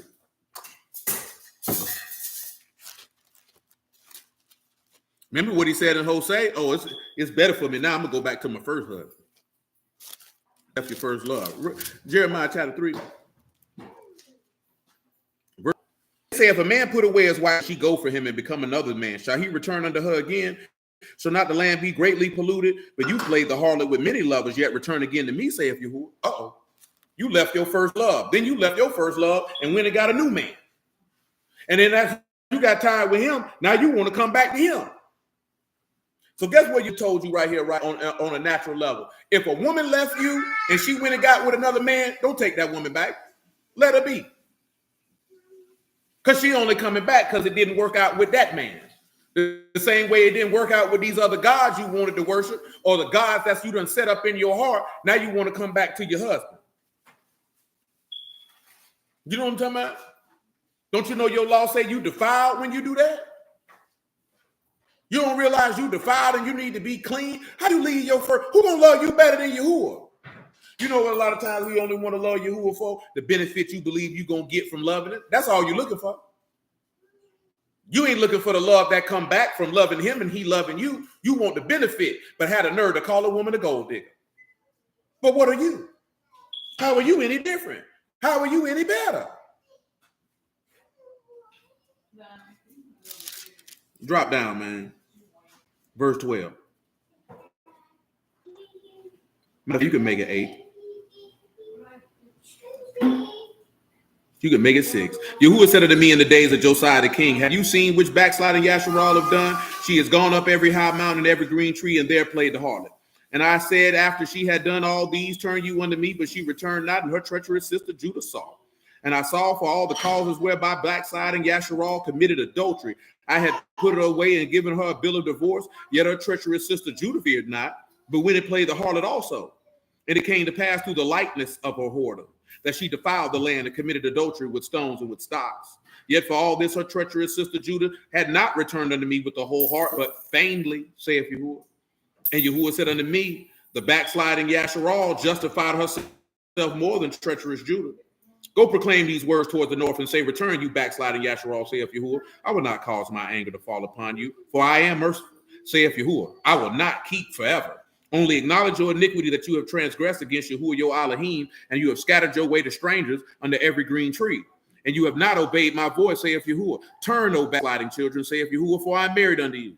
And I will take you one of a city and two of a family, and I will bring you to Zion. And I will give you pastors according to my heart, which will feed you with knowledge and understanding. I only read verse 15. How this man gonna give us pastors according to his heart to feed us with knowledge and understanding, but you got taught wrong the first time? That's insane. But notice what he said, man. You left your first love. You backslid. What does backsliding mean? Some of you may not remember. Let me. Backsliding. Meshobah, turning away, turning back, apostasy, backsliding. I wanted to work in Psalms 19 because I didn't finish that to its completion, but Yahuwah willing, I got time. If you don't know what Psalms 19 and 7 says, that the law of Yahuwah is perfect, converting the soul. We got a multitude of things to delve out of that. The testimony of Yahuwah is sure, making wise the simple. Yeah. You know what I'm talking about? Which is going to tie into the building of the house. You understand? But listen. That man say, I have somewhat against you because you left your first love. Revelation 2 and 4. I'm going to get y'all out of here, man. Revelation 2 and 4. He said, nevertheless, I have against you because you have left your first love. Remember, therefore, from whence you are fallen, and repent and do the first works, or else I will come unto you quickly and remove your candlestick out of its place, except you repent. So pay attention. His problem with the synagogue in Ephesians was that they had left their first love. They had left the work of faith. Then he said, but this you have, that you hate the deeds of Nicolaitans, which I also hate. Nicolaitans. Who is this rat bastard? Let's talk about this rat bastard by the name of Nicolaitans. Now, Nicolaitans means destruction of the people. And he was charged because he was holding the error of Balaam, casting a stumbling block by upholding the ability to eat things sacrificed to idols, as well as committing fornication. Now, I give you some more information on Nicolaitans just because. Give me a moment. A little bit more of an exhausted thing, because we ain't really talked about them too much. Never really had a reason to. So one of the things that the Nicolaitans believed, I just mentioned, that it was lawful to eat things offered to idols and mixed in and encouraged idolatrous worship. These are the things that these people believed. Now, some people believe that they was rooted in a sect of Gnostics, but that's neither here nor there. So there's a book here if you want to find it. It's called Nicolaitans and the Doctrine of Balaam, a solemn warning to the churches. I don't know who wrote the book. Let me see. It was written by, it looks like, the Jesus People. I don't know who these people is. That work might be more of an editorial than a historical reference. Because I would much rather, if you're going to read some things about things that's in the text, I would much rather you read things from a historical standpoint than people giving their personal opinion.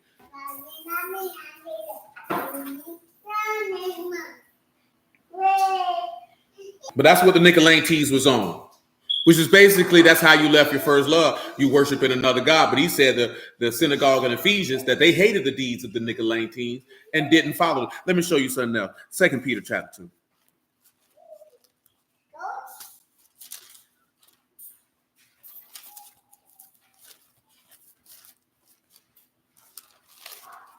If I can get around there, we might can make something happen. 2 Peter chapter 2. Verse 9 is sufficient. He said, the Lord know how to deliver the godly out of temptation and to reserve the unjust until the day of judgment to be punished. But chiefly them that walk after the flesh and the lust of uncleanliness and despise government. So listen, the Nicolaitans walked after the flesh and the lust, and they say they despise government. What does despising government mean? Chapter 2. And we'll get uncleanliness while we at it. What is the lust of uncleanliness in this particular instance. Uncleanliness here is the act of defilement or pollution. Miamos. Of course, you know, if you worshiping other gods, you are definitely walking after uncleanliness. What is government? And I think we didn't talk about this before. Government is dominion, power, or lordship, or one who possesses dominion. Rulers, dominion, or government. This is the next thing he say. But chiefly them that walk, this is 2 Peter chapter verse 10, but chiefly them that walk after the flesh and the lust of uncleanness and despise government, presumptuous, self-willed, they are not afraid to speak evil of dignities. Notice that the one of the things that you'll be able to point about anybody who's got the doctrine of Nicolaitanes is they will be self-willed. That is self-pleasing, self-willed, and arrogant. That is atharize. And that is one of the things that a pastor or a minister cannot be. He cannot be self-willed. The Nicolaitanes also had no problem speaking of dignities, which is judgment, whether good or bad, a good opinion concerning one. And the other things ain't really apparent to what we talking about. The other definitions of that particular word. I didn't say the word. That's my apology. I'm trying to get us out of here. Verse 12. But he said, verse 11, excuse me. Whereas angels, which are greater in power and might, bring not railing accusation against them before the Lord. But these, as natural beasts made to be taken and destroyed, speak of evil of the thing they understand not. And they utterly perish in their own corruption. What did he just tell you? He said the angels are greater in power and might than man, and they don't go in heaven and accuse these men before God. Yes, Asteron, that would be a proper estimation. When despising government, hating order and instruction, that would be a proper estimation. Now he said the angels don't accuse, because remember what he tell you that the devil is, he's an accuser. He said the Malachim that work for Yahuwah, they don't even go in heaven accusing men like this here. They just gonna perish in their own filth. This is what he's trying to tell you. Verse 13, and they shall receive the reward of unrighteousness. They count it pleasure to riot in the daytime, spots and blemishes, sporting themselves with their own deceivings while they feast with you, having eyes full of adultery, and they cannot cease from sin, beguiling unstable souls. A heart have exercised with covetous practices, cursed children, would have forsaken the right way and gone astray, following the way of Balaam, Bosor, who loved the wages of unrighteousness, but was rebuked for his iniquity. The dumb ass, speaking with a man's voice, forbade the madness of the prophet. See, that's taking us to dealing with what the Nicolaitanes had going on, because they kept the doctrine of Balaam. And that's what that prophet who we talking about is forth is Balaam, the son of Bosor. That's the doctrine that he held. And these people were pushing that. And of course, you're going to read about Jezebel funky behind pushing it in Revelation, because you know she was a Baal worshiper. See, one of the biggest problems that I see sometimes that people get mixed up is, and Emma can tell you this here, Emma Steph can tell you this here, because we've been talking about this here. All these people that you read in the ancient Near East, they all live near one another. And I think I told the dude earlier, like he said earlier this week, when he was like, the Bible is not the oldest book on the earth. Nowhere in the word does it say that it is. That's not a proclamation in the book of Yahuwah that it was the oldest book, or this, that, there, and the third. There's no proclamation of that. The word of Yahuwah was laid down when it was laid down for the completion of the covenant that he made with Abraham, with the dispersion of his seed with Jacob. Nigga be like, who wrote? Nigga, nobody nigga, Moses wasn't around for nothing that's in the book of Genesis. That means God gave it to him. And that means Yahuwah gave it to him for the purposes of what he wanted him to relate to the sons of Yasharal. But see, then you would have to actually believe that Yahuwah gave that to him. Yeah, he just said it in the beginning. He never said that the book of Yahuwah was the oldest book on the earth. And I was telling somebody this, y'all assume, I was telling somebody this on the internet. I say, y'all assume that the book of Yahuwah was for everybody on the earth, and it wasn't. It was for one specific group of people. That doesn't mean the other group of people couldn't have had nothing to do with it. The same way the Sumerians had their stuff going on, the Babylonians had stuff going on, the Philistines had their stuff going on. All these people had their own stuff going on. They were not concerned with Yahushua HaMashiach. They wasn't concerned with Isaiah. They wasn't concerned with Jeremiah. It didn't pertain to them. Why would they care? They had their own gods. People keep thinking that antiquity is like it is now. Everybody got a Bible and everybody pushing the Bible on people. That was not the ancient world. Them people didn't move like that. They stayed in their lane, they minded their bits, and they served their God. And if they wanted to conquer another people, then they went to war to do it. The Assyrians didn't care what you were doing.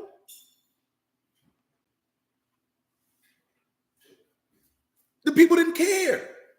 We don't seem to understand that because we thinking that these people were just going around, better serve Yahuwah, we're going to get you. No.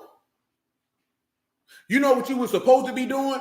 If Yasharal was serving Yahuwah like we were supposed to, there would have been no need to preach because all these people would have seen how you was living and be drawn to the righteousness of the people. You wouldn't have had to say a word. You had prophets because you niggas was out of pocket. Do you not understand that Yahuwah only sent prophets because you niggas was sinning? Do you not understand every time you see in the text, they never wanted to see a prophet because he never had nothing good to say? They never had nothing good to say. He wasn't sending these, he was sending these men because y'all sinning. You out of pocket. We didn't have to go to nation. That man say this would be your wisdom in the sight of the nations, man. That it say that you got a God so near to you. All you had to do was live it, and that would have drew them, and you niggas don't want to do that. Y'all want to talk all goddamn day. Just live it, they'll see your God. And if they can't see your God, it ain't meant for them to see. But we don't want to live it. You want to talk to a nigga about it. How you going to talk to somebody about something you're not doing in totality? They're not going to take you seriously. They're going to laugh at you. That's why all these funky niggas be on the internet running their mouth about your God. Because you not living it. You can't put him to shame. You want to have a doctrinal debate and sparring match with him. Live godly and they'll shut their damn mouth. But you don't want to do that. You don't want to do that. Because there's nothing that they guys got going on that's going to match what you doing if you live it. There's nothing they got that can match it.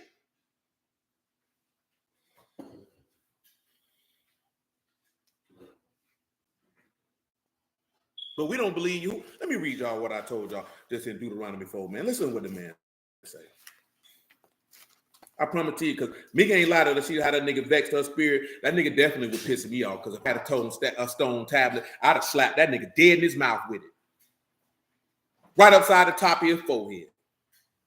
For blaspheming. Play them type of games, nigga. You know what I'm talking about? But let me digress. Deuteronomy chapter 4. Listen what this man say. 4 and 4. He said, but you did cleave unto Yahuwah Elohim, alive everyone you this day. Behold, I taught you statutes and judgments, even as Yahuwah my Elohim commanded me that you should do so in the land whether you go to possess it. Keep therefore and do for this your wisdom and your understanding in the sight of the nations. When they shall hear all these statutes and say, surely this great nation, a wise, understanding people, for what nation great who have an Elohim so near unto them as Yahuwah Elohim is in all that we call upon him. And what nation so great to have statutes and judgments so righteous as this law, which I said before you this day. They would have seen, amen, Brother Herm. They would have seen and say, yeah, boy, them boys, they're over there, something different. They different. They different. We ain't got to preach these people to death. The only reason why people are supposed to be out here preaching is to warn the people to repent because they out of pocket. Let me tell you something, man, and I ain't get a chance to straighten that goofy nigga when he was talking. Because he kept reading this verse right here in Romans. Come over here and walk with me. I'm going to get y'all out of here, man. But that nigga, boy, I promise to you, that nigga needed a boot in his funky black behind that day. I ain't finna listen to a nigga who's a disciple of Malachi Z. York. I can tell you that right now. And you know why I can say that? Because I read Malachi Z. York books when I was a teenager. I told them when they were talking, boy, Malachi Z. York book was one of the last books I read before I went to go do a 5-year bid in prison. I'm talking about on the other side of a razor wire fence.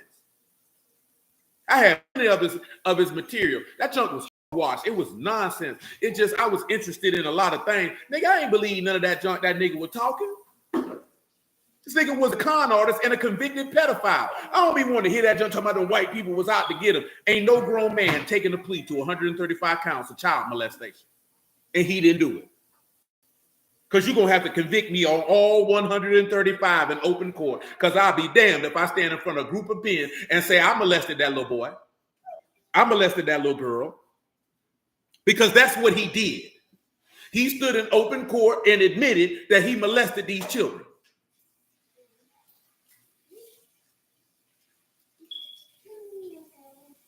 Indeed, he was. Y'all understand that? Do you understand? It's called allocution in some states. It might not be called that in the feds.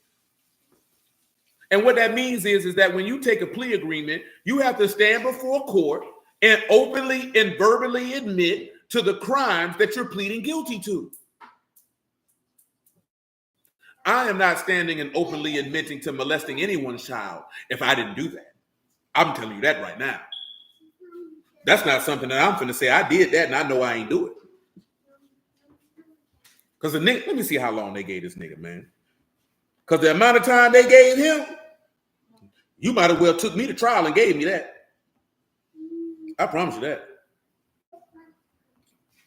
I can't remember how much time they gave this nigga. I would tell you, a convicted child molester. This nigga 78 years old. He's incarcerated at ADX Florence, which is this nigga got 135 years. I'm not pleading guilty to 135 years. You're going to give me 135 years. I promise you that. I'm not pleading guilty. You tell me if you don't plead guilty, if you plead guilty, we'll give you 135 years. Well, shoot, nigga, run it.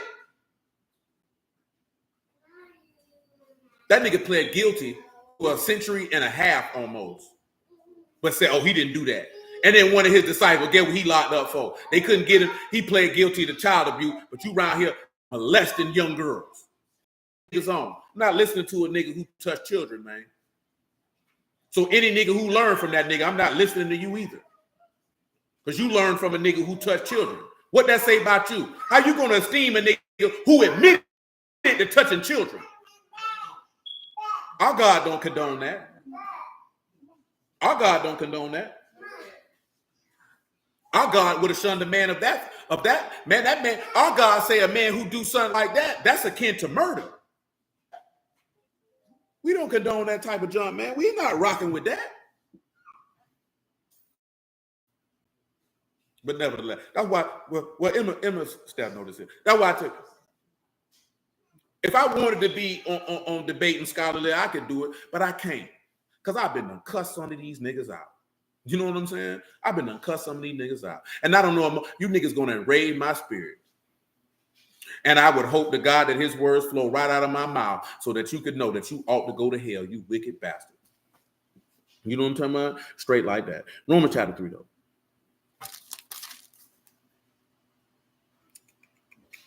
Hold on, that ain't what I want.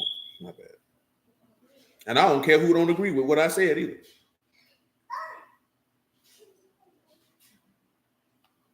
A lot of nigga problem is you worry about who agree with you, nigga. I don't care. What that mean to me?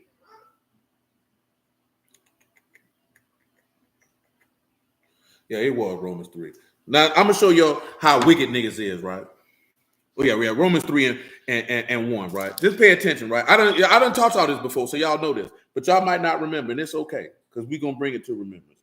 Oh, you say the Nuwabian belief system is extremely strange. I knew 2 girls in high school who were, and I came across material on the belief because he would mix in everything and he would making stuff up.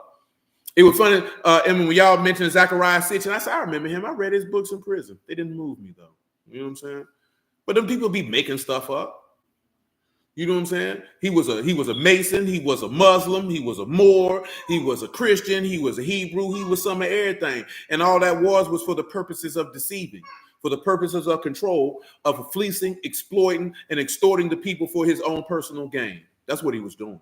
Let's just go ahead and be 100 with it and stop cutting corners, saying these people coming to get him because they black, like all these niggas are infallible when y'all know these niggas be wicked as hell. And you don't be realizing that be Yahuwah be pulling niggas skirts up so you can see the wickedness that they've been hiding. Because you niggas worship and esteem men and have the respect and persons of men caught up in the cult of personality. Nevertheless, what advantage, this is Romans 3 and 1. What advantage have the Yahudim? Or what profit is there of circumcision? Much every way chiefly because unto them were committed the oracles of Elohim. For what if some did not believe? Should their unbelief make the faith of Elohim without effect? Elohim forbid. Yet Elohim be true and every man a liar, as it is written, that you might be justified in your sayings and you might overcome when you are judged. But if our unrighteousness commend the righteousness of Elohim, what shall we say? Elohim unrighteous who take vengeance? I speak as a man. Elohim, shalom, Sister Kelly. Elohim forbid, for then how shall Elohim judge the world? For if the truth of Elohim have abounded through my lie unto his esteem, why am I yet also judged as a sinner? You know why people say that? See, he said he lied. See, he's a liar. Let me show you why he said that. Psalms 116, because he just said Elohim is not a man that he should lie, nor the son of a man that he should repent. That's Numbers 23 and 19. You should already know that off top. But when he said, if the truth of God is abounded under my lie, let me tell you why. Let me show you why he said that. See, Paul was so nice with the word. Most people around here, you're not that nice with it. So you're not going to pick up when he spilled word out his mouth because you want somebody to say, thus saith this, because you don't know no word. Psalms 116. I'll start at verse 1 because I feel like it. Psalms 116 and 1. I love Yahuwah, because he have heard my voice and my supplications, because he have inclined his ear unto me, therefore I will call upon him as long as I live. Do you love Yahuwah because he heard your cry? Did you call out to Yahuwah and he heard your cry and he manifested himself before you that you might repent and deliver your soul? Because if he did, how could you walk away from your first love like we was reading in Revelation 2? How could you do that? The sorrows of death compassed me and the pains of hell gat hold upon me. I found trouble and sorrow. Then I called upon the name of Yahuwah. O Yahuwah, I beseech you, deliver my soul. Gracious Yahuwah, righteous, yea, Elohim, merciful. These are all the things in Exodus 34. Niggas don't like to talk about that. That's who your God is.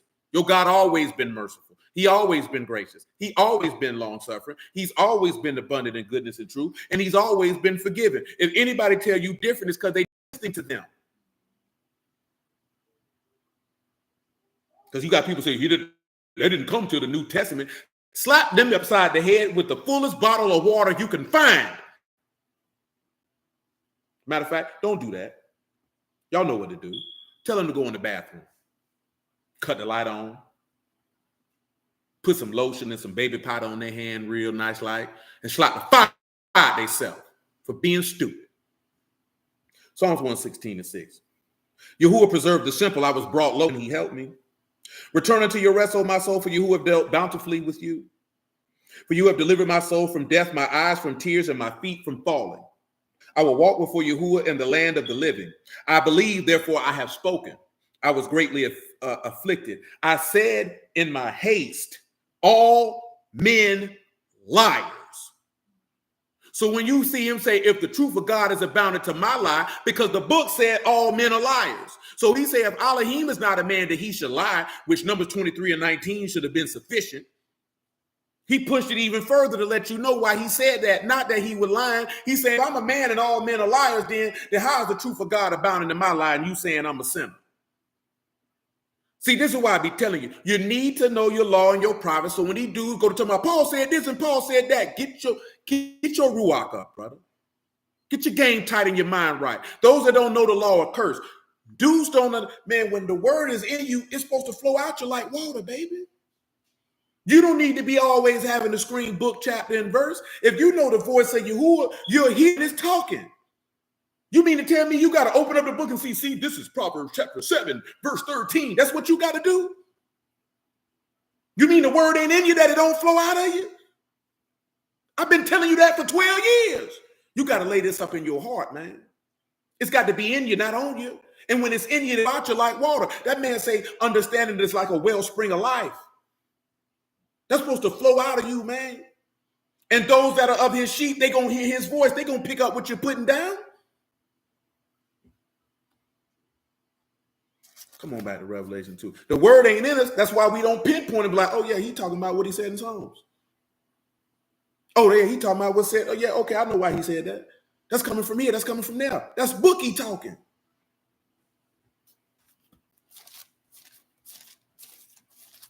But if somebody don't say it is written, see, he ain't talking no book. He making that stuff up on his own.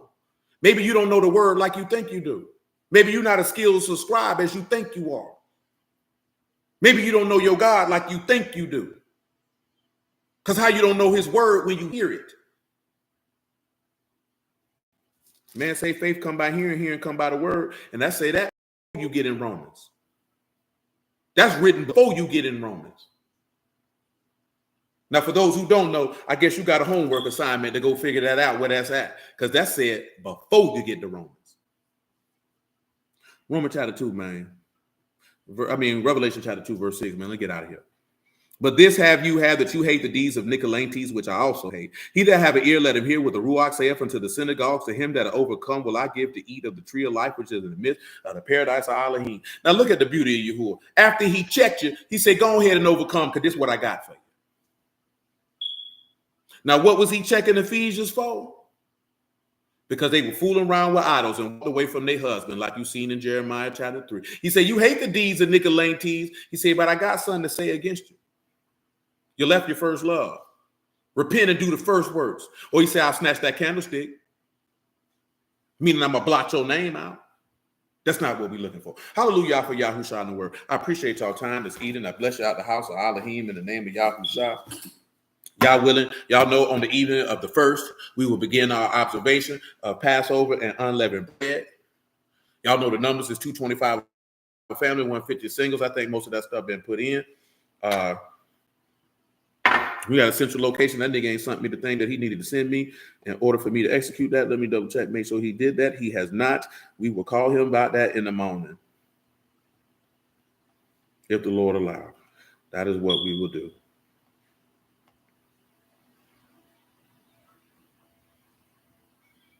Yes, sir, so man. Praise you, Brother Marvin. You know what I'm saying? But just pay attention, man. What we talking about, man. At the end of the day, we got to get it right, get it tight. You know what I'm talking about? So that, for sure, praise you, Brother Ashton, so we can be where we need to be. And things can be done what need to be done. Let's say we in a new year. I appreciate it, Emma. We in a new year, man. You know what I'm talking about? We coming up on unleavened bread. The focus is building and perfecting of the house, and that this house be built by Yahuwah himself and not by your own hands. So, of course, you know, it's going to be a focus from Proverbs 24. There's going to be a focus from Psalms. Well, Proverbs 24, verses 1, really, verses 3 to 5, and verse 27. Psalms 127 and 1 are going to be, shoot, love you too, bro. And it's going to be the mash of what we're going to be looking at. Remember, we're having service Friday, that's regular, 8:15, 8:30. You know, Saturday, regular. The first, 8:30. That's Monday night, 8:30. Tuesday, 7:30. Wednesday, 7:30. Thursday, 7:30. Friday, 8:30. Saturday, I'm going to say about 1:30 because I'm going to start early. We're coming back at 8 o'clock Saturday night. Saturday is a 2 for 2 special. Sunday, 7:30. I have to look to make sure, but that last Sabbath will be 8:30. Y'all will not remember to put this stuff in the community tab on the YouTube channel. I don't know if I can do that on Clubhouse like that. You know what I'm saying? If you're on Facebook and you want to be in the assembly group and things of that nature, that I can put that stuff there. Also, if you want access to it there, because it's not nobody in the group, you can post how to do so, and that's fine because you don't have to do nothing you want to do. But like that and the third, but y'all can engage if you desire. If you don't desire, it's just gonna keep being what it's being. You know what I'm saying? And I'll slide announcement in there, but it never really was for just put videos there. Just put them there to make it easy for you to find them. You know what I'm saying? But nevertheless, all right, it's all good. It's all good. I mean, shoot, if you got my phone number, you know what I'm saying? I mean, you could easily text. And if you ain't hollered at me and you got my phone number and you be on the stream, all you got to do is call. There's don't have to be no, I'm here. That means that you have access to me. I wouldn't give you my phone number and be like, damn, nigga, don't call me. Or damn, nigga, don't text me. That's retarded. I just wouldn't have gave it to you. You see what I'm saying? If you able to sit down and hear a word from somebody, then you should be able to talk to them directly about whatever, whenever. You have to understand that. You know what I'm saying? I work for y'all. So if you got questions, you don't understand something, you got stuff going on, whatever the case may be, then all you got to do is holler at me. Sitting there, not understanding something, or you got questions about stuff, and you got my phone number and you don't use it, you ought to be ashamed of yourself. That doesn't make any sense. You know what I'm saying? It doesn't make any sense. That doesn't make any sense whatsoever. This ain't the first time that I done said that. If you notice, there's a lot of things that it's not my first time telling y'all this. What sense does it make for you to sit there and be like, I don't understand what that means, but I don't want to say nothing. Nigga, we not in high school. You got to be ashamed because you don't understand. That's crazy. It doesn't mean that you spiritually, it doesn't mean anything other than I don't understand. How many times you read when the Lord said something to his disciples and they didn't understand, and they asked him later, what does that mean? Now, see, he dealt with them differently than he dealt with the people. In some instances, he may have been harsher for them, but that's because he expected more from them. You know what I'm saying? That's different. If you men hand chosen to do something, of course I'm going to expect more from you because I'm teaching you something that I'm not teaching them. You know what I'm saying? And that's more so with that parable in Matthew 15, how he kind of went off on because he felt like they're supposed to know that. But he still told them anyway. And as we were talking about last week, as a man, if you want the people under you, meaning your wife, your kids, your business, or whatever the case may be, whatever, you have to teach people. You have to take your time to instruct them in what it is that you want them to be and where you want them to go and the level of success that you want them to have. You have to do that, or they're not going to be successful. That's why Paul said, I haven't shunned to give you the counsel of God. I ain't held nothing back from you. You're not going to be successful if I'm holding information back, or I'm just letting you figure it out and leave you to your own devices. If Yahuwah leave you to your own devices, it's because he wants you to be destroyed. Yahuwah does not leave us to our own devices if he wants us to be saved and delivered. He's not going to do that. He's going to show you what to do and how to do it in order to please and serve him. Never, not once, has he ever left any of us to our own devices unless we were rebelling against him. And he like, screw it, nigga. Do what you do. Let me see how that work out for you. You know what I'm saying? So as men, we have to take that into account. You got people under your charge, that means you need to instruct them in what it is that you want them to do. Now, if you have instructed them and they haven't taken heed, that's their fault. But you have to know that you have actually instructed them. Instruct told you to do A. That's not teaching.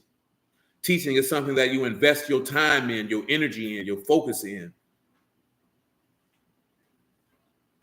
When you're teaching somebody, you're investing into their success. When you don't instruct, it means you're not invested in their success. You have to sit down, you have to teach them. Yahuwah sat you down for 40 years and taught you in that wilderness by the hand of Moses. He sat you right down and said, let me teach you this here, man, before y'all get up in here and what I got for you, because I want you to have good success. And when he passed it off to Yahushua, son of Nun, he told you the same thing. You'll have good success. But after a while, ain't but so many times that you can tell somebody something and they choose not to do it. Then you have to do this here. I'm good. Because clearly that means nothing to you. Now, why would we want Yahuwah to do us like that? You know what I'm saying? We've already been done like that as a whole. Now, why would you want him to do you like that as an individual? You know what I'm saying? You have to consider that, man. That man says, as many as I love, I rebuke and chasten. And we talk about what is chastening. It's instruction. He say, if I love you, I'm going to teach you. Those that he loves, he teaches. So as men, we have to always remember that. Those that we love, we are going to teach. If we don't teach, that means we don't love. Simple as that. Because that's what your God said, did he not? That's what the standard is. You know what I'm saying? But yeah, man, I bless y'all out the house of Elohim in the name of Yahushua. I love y'all. Appreciate y'all. As I said, because we talked about that with that instruction part. Because like I said, I had a conversation with somebody about how do I deal with my baby. But y'all know I've been telling y'all that for years, man. You don't have to whoop a child but I've always told you this here, man. It is much better. It is much, much better to instruct a child young than to try to teach them later. I've been told their minds are malleable. You can mold them and fashion them any way you want to from 0 to 5. Once they get over 5, it's too late. It's going to be a crapshoot after that. You know what I'm talking about? They may take heed, they may not. And the biggest thing they're going to take heed to is not what you tell them, but what you show them. Because whatever you teaching them, it's got to line up with what you're doing. Because if what you're doing don't line up with what you're saying, they're not going to take heed to your words because they're not going to respect it. Your words ain't got no power because your actions don't match your words. That's why Yahushua's words have power because his actions matched his words. That's why Yahuwah has power because his action matches his words. Your actions have to match your words. If they don't, your words hold no weight. They hold nothing. No one will take you seriously and no one will respect what you're talking about. They're not. They're just not. That's just the reality of life. You ain't even got to be in the word to know that. You ain't got to be in the word to know that. This is not what it is. It's not how this works. It's how not any of this works. You know what I'm saying? You got to remember that. You know what I'm talking about? Because look here, man. People are creatures of habit. Habits don't happen overnight. And most people can't break bad habits. The Eric say facts, especially with young boys. Look at, man, habits are hard to break. And once they set in, human beings are creatures of habit. Human beings don't like change.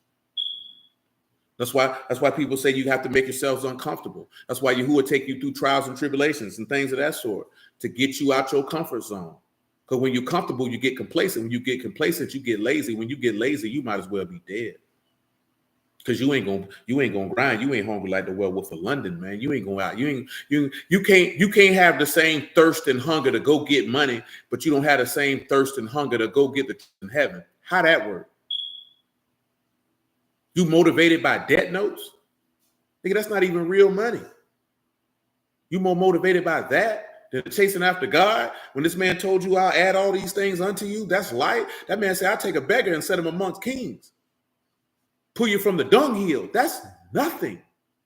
That is nothing. The things that be restrained due to the unbelief and the actions of the people. That man's not gonna give you stuff when you not in a position. Nah, you gonna mess up what I give you. I'm not giving you that. You ain't gonna know what to do with it. All you're gonna do is defile it and defame it and blaspheme my name. He's not gonna do it. Mika said they used to say it take 21 days to make a habit and 90 to break. See, I don't know how true it is, but it shows how fast habits can form and how long it can take to break bad ones. I don't know if it's true or not, but it definitely is some validity to it somewhere. You know?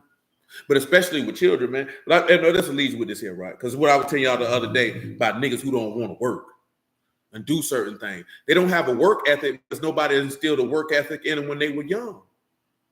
So they don't have it. They don't have it. They don't have it. So they're not going to do anything. You can't enable young boys. You can't entitle young boys. You can't do any of that. Because all that's going to happen is he going to be a bum nigga looking for a woman to take care of him. That's all that's going to happen. That man has to have structure and order and discipline early in his life. A young lady has to have that same thing early in her life, or she's not going to be a good wife. She's not. You know what I'm talking about? How is she going to be?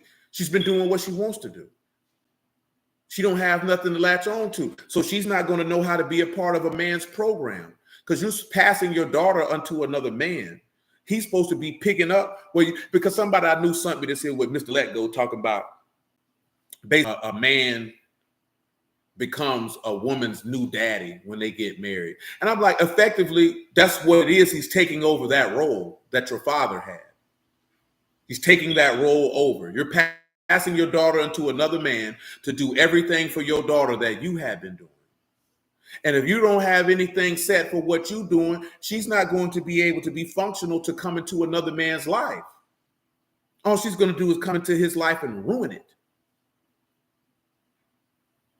I told you that last week. I've told you that for over a decade. These are just not your kids for lasting memories and fun. That is somebody's father and mother you raising. That's somebody's husband and wife you raising. The things that you teach them and show them is going to be reflective of the legacy that you have left on this earth. You know what I'm talking about? Now, when we say you look at somebody like Samuel, his sons were wicked, but he had did everything that he was supposed to do. That was outside of his control. If you know you've done everything and exhausted every avenue to instruct them righteously and they go in a different direction, then that's on them. But if you know you hadn't, that's on you. And I've told that before. Don't you blame them, children. Blame yourself. If you know you ain't did what you were supposed to do, don't blame them. Blame yourself. That's on you, baby. That's all on you. Like BG. That's all on you. That is all on you. That's not their fault. You failed them. You take that L on the chin and you handle that. Be man and woman enough to say, I failed my children. That's on me. Don't blame them, children. Blame yourself. Because y'all already know most of our parents failed us. Most of our grandparents. You say it's harder in this society to raise a wife or husband because this ancient world, we could marry our children at 14 and 20. Hey, I understand what you're saying. It don't even matter about the age. It ain't hard to raise our children in this world if you're dedicated to it. You know what I'm saying? Now, it's hard when you're not dedicated to it. When you dedicated to something, like you said, you serve my saints because of a labor of love. When you love to do the work and you're dedicated to it, it ain't hard. It's only hard when you don't want to do it. When you don't want to do something, it seems like it's the most difficult thing that you've ever encountered. Straight up. You know what I'm saying? Say be involved and active. Indeed. Yeah, when you don't want to do something, it's, oh man, this is hard. This is terrible. Like these your kids, they look like you. Some of them, they talk like you, they walk like you. That's your DNA. You know what I'm saying? Y'all don't look at your children to be amazed like, damn, that nigga look just like me. That's literally a piece of meat on the earth by the grace of God. That don't run across your brain. Say facts. Same with sin. It's only hard to get. Indeed, bro. Indeed. That don't be running across your brain. Don't you realize, man, I done told y'all this before. It's been a long time since I said it. You know what I'm saying? Boy, that's a sacred duty. This man give you, when he give you children to raise, especially if he give you a son. That means he gave you somebody to teach in his ways and his doings so that you can produce more servants and soldiers for you. You think he gave you a son just so you can have a son and say, look at my boy? Boy, he gave you sons to raise up soldiers for God. What are you talking about? You already know your firstborn son don't even belong to you. It belonged to him. You know what I'm saying? It's not to minimize the girls in here. But boy, I'm ready for that little bald-headed boy in there to grow because, boy, he ain't going to be nothing nice. You know what I'm saying? Now, when it comes with that word, that boy, that ain't going to be nothing nice. I'm talking about, I'm ready for this nigga to know how to read. He ain't going to be nothing nice. I'm talking about nothing nice. The girls is different. You know what I'm saying? We teach them the story, but they'd had the information, but they can't really do nothing with it. I'm talking about training him a little different. Yeah, I'm talking about training him a little different. He gonna get access to something that I didn't have access to as a young man. I ain't had it. You know what I'm talking about? I ain't had nobody say, come here, man, sit down, man. Let me open up this book and tell you about Yahuwah. I didn't have that. Damn sure didn't. He ain't gonna never know what that's like. Most of y'all children don't even know what it's like to even know about another God. But do they love do they love their God though? Do they relish him? How much they know about him? Can they tell you about your God outside of, oh, we just do this and do that? Don't extinguish the flame in them before it get to burning real good. Because I told you before, and amen, I done told you before, this is a reality situation. All these kids we got around here are not going to serve you. That's just a given. Law of the averages tell you that. All these children not going to do it. If you think that, you're lying to yourself. Because if Samuel's sons was butthole backwards, I don't know, and I don't think any of us could be able to say that you got a testimonial witness that you was righteous or more righteous than Samuel. So if Samuel's sons was wicked, then you know full well anybody's child can be wicked, mine included. They not exempt. You know what I'm talking about? So you better pray to Yahuwah and put your grind in. He said, I said this before. Just being real. You know what I'm saying? Yeah, man. But put your grind in, man, and pray he give them a mind and heart to serve him. But you got to be a living example of that yourself.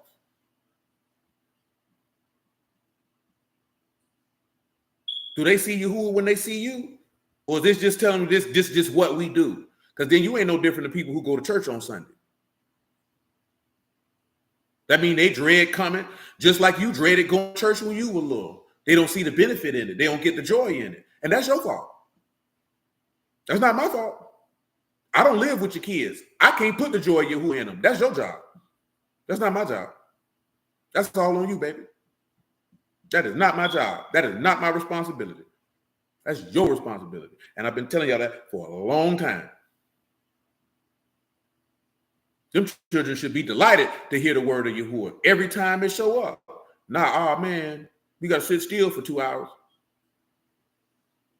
They shouldn't be doodling. They shouldn't be talking. They should be locked in and focused. They ain't locked in and focused. That's your fault.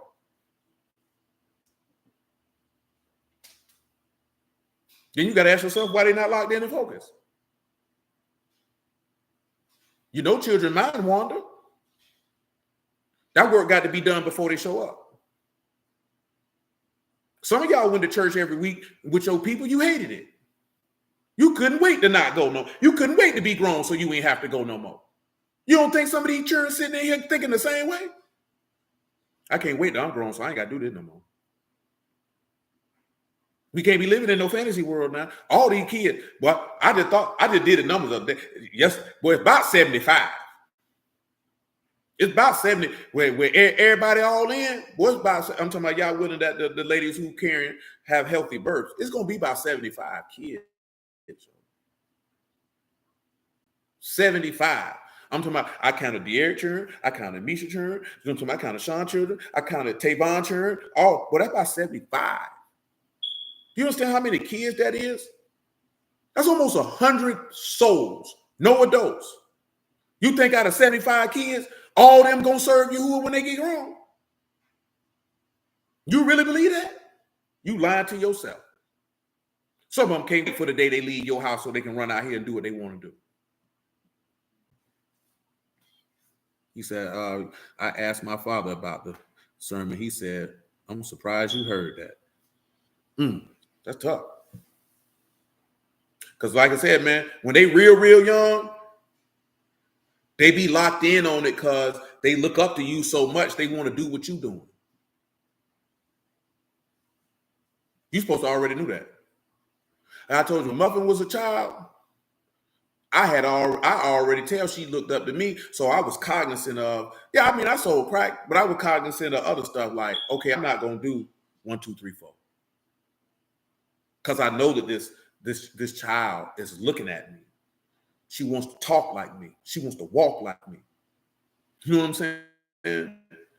She grabbed scissors and cut her hair. How I live and how I think and how I operate. This is how I'm thinking as a 16-year-old, as a 17-year-old. That's why when I got in the word, I knew I didn't have to go run to my sister and be like, you need to do this and do this. I knew all I had to do was live it because she's looked up to me from the day she was born. I already knew that. All I had to do was be the representation of what it is that I'm professing. And I know she's going to come on because she's looked up to me from the time that she realized that I was her brother, that I was somebody who cared for her and someone who she wanted to emulate. You don't think your children look at you like that? Now, if I know my sister looked at me like that, you have to know your children going to look at you like that. You have to know that. You have to be aware of that. And if you're aware of that, and then you don't be representative of, you're going to be responsible with how you live, you don't give a damn about your offspring. So I have friends whose parents raised them on the church, and once we hit high school, they started smoking them more. Yeah, they hate it going. Oh, Crystal said, how do you teach kids about lying and saying the truth at all times, no matter what? Now, people lie out of fear. So most of the time, the kid's going to lie due to the aspect of fear of consequences. So when you get in a situation and you see that a child has done something and you know that they have told you a falsehood, you sit down and explain to them the folly of being a liar. Also, setting the framework of asking, why did you think it was acceptable to lie? What did you thought was going to happen if you would have told the truth? Usually children lie because they think that you're going to physically strike them.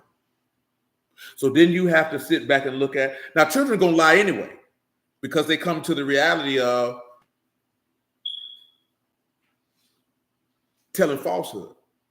So again, it's the sitting down to instruct, to not be frustrated because, okay, this child has lied. You don't want them to be a liar. Now, are you going to teach them why it is not good to be a liar? Are you going to explain to them the negativity that is associated with being known as a liar? Like, you have to sit down and you have to be willing to be repetitive. And I've been telling y'all that for a long time. Y'all want to tell stuff to these children one time and call it a day. When you know the book of Deuteronomy is called the rehearsal or the retelling. If Yahuwah retold you the law and he repeats himself to you repeatedly, because let's just cut the word out the clay. Y'all know by the manifestation of this man's spirit that this man done told y'all not to do certain stuff 2-3 times and you niggas didn't listen. Let's just deal with that. Let me just put the written word to the side. Y'all know this man's spirit done rebuked some of y'all several times for stuff and you didn't listen. So you want the same long suffering and patience and mercy from the living God, but you won't give it to your child. You a hypocrite. You a hypocrite. You want from God what you ain't willing to extend to another, much less the fruit of your womb and he that disseminated out of your loins. Where's the love and compassion, mercy, and long suffering for them that you want Yahuwah to show to you? You can't do that to your own child.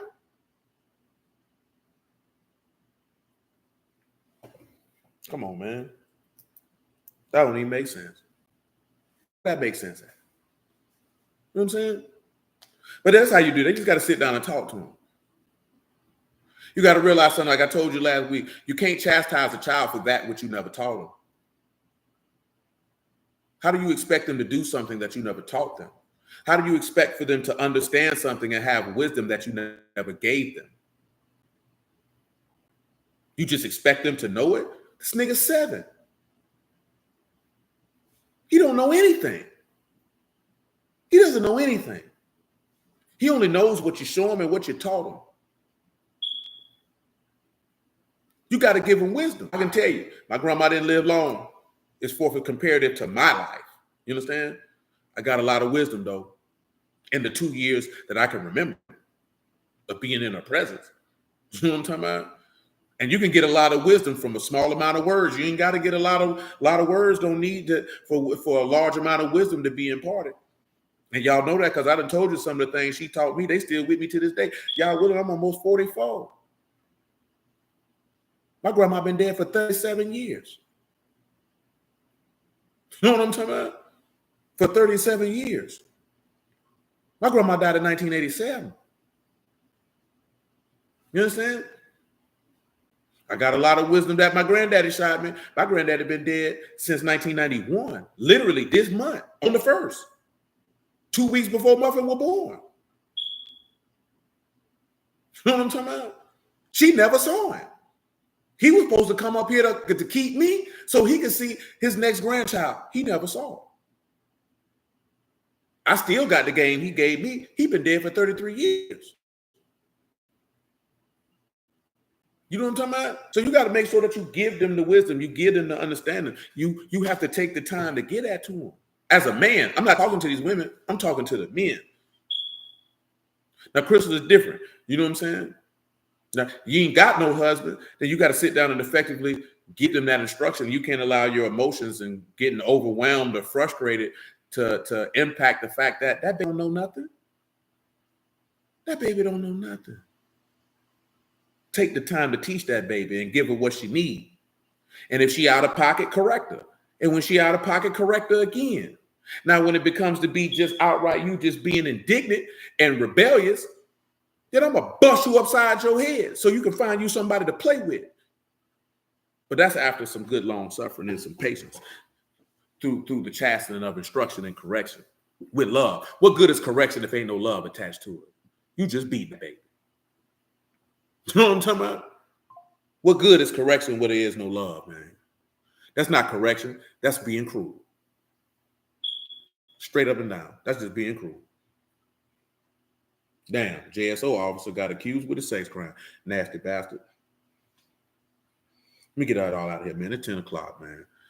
Again, man, I bless y'all the house of Elohim in the name of Yahushua, man. Love y'all. Appreciate y'all. Yahuwah willing, man. I'll catch y'all on Shabbat, man. Till then, that's what I see. Clubhouse, if y'all ain't got nothing for me, man, I'm going to roll on up.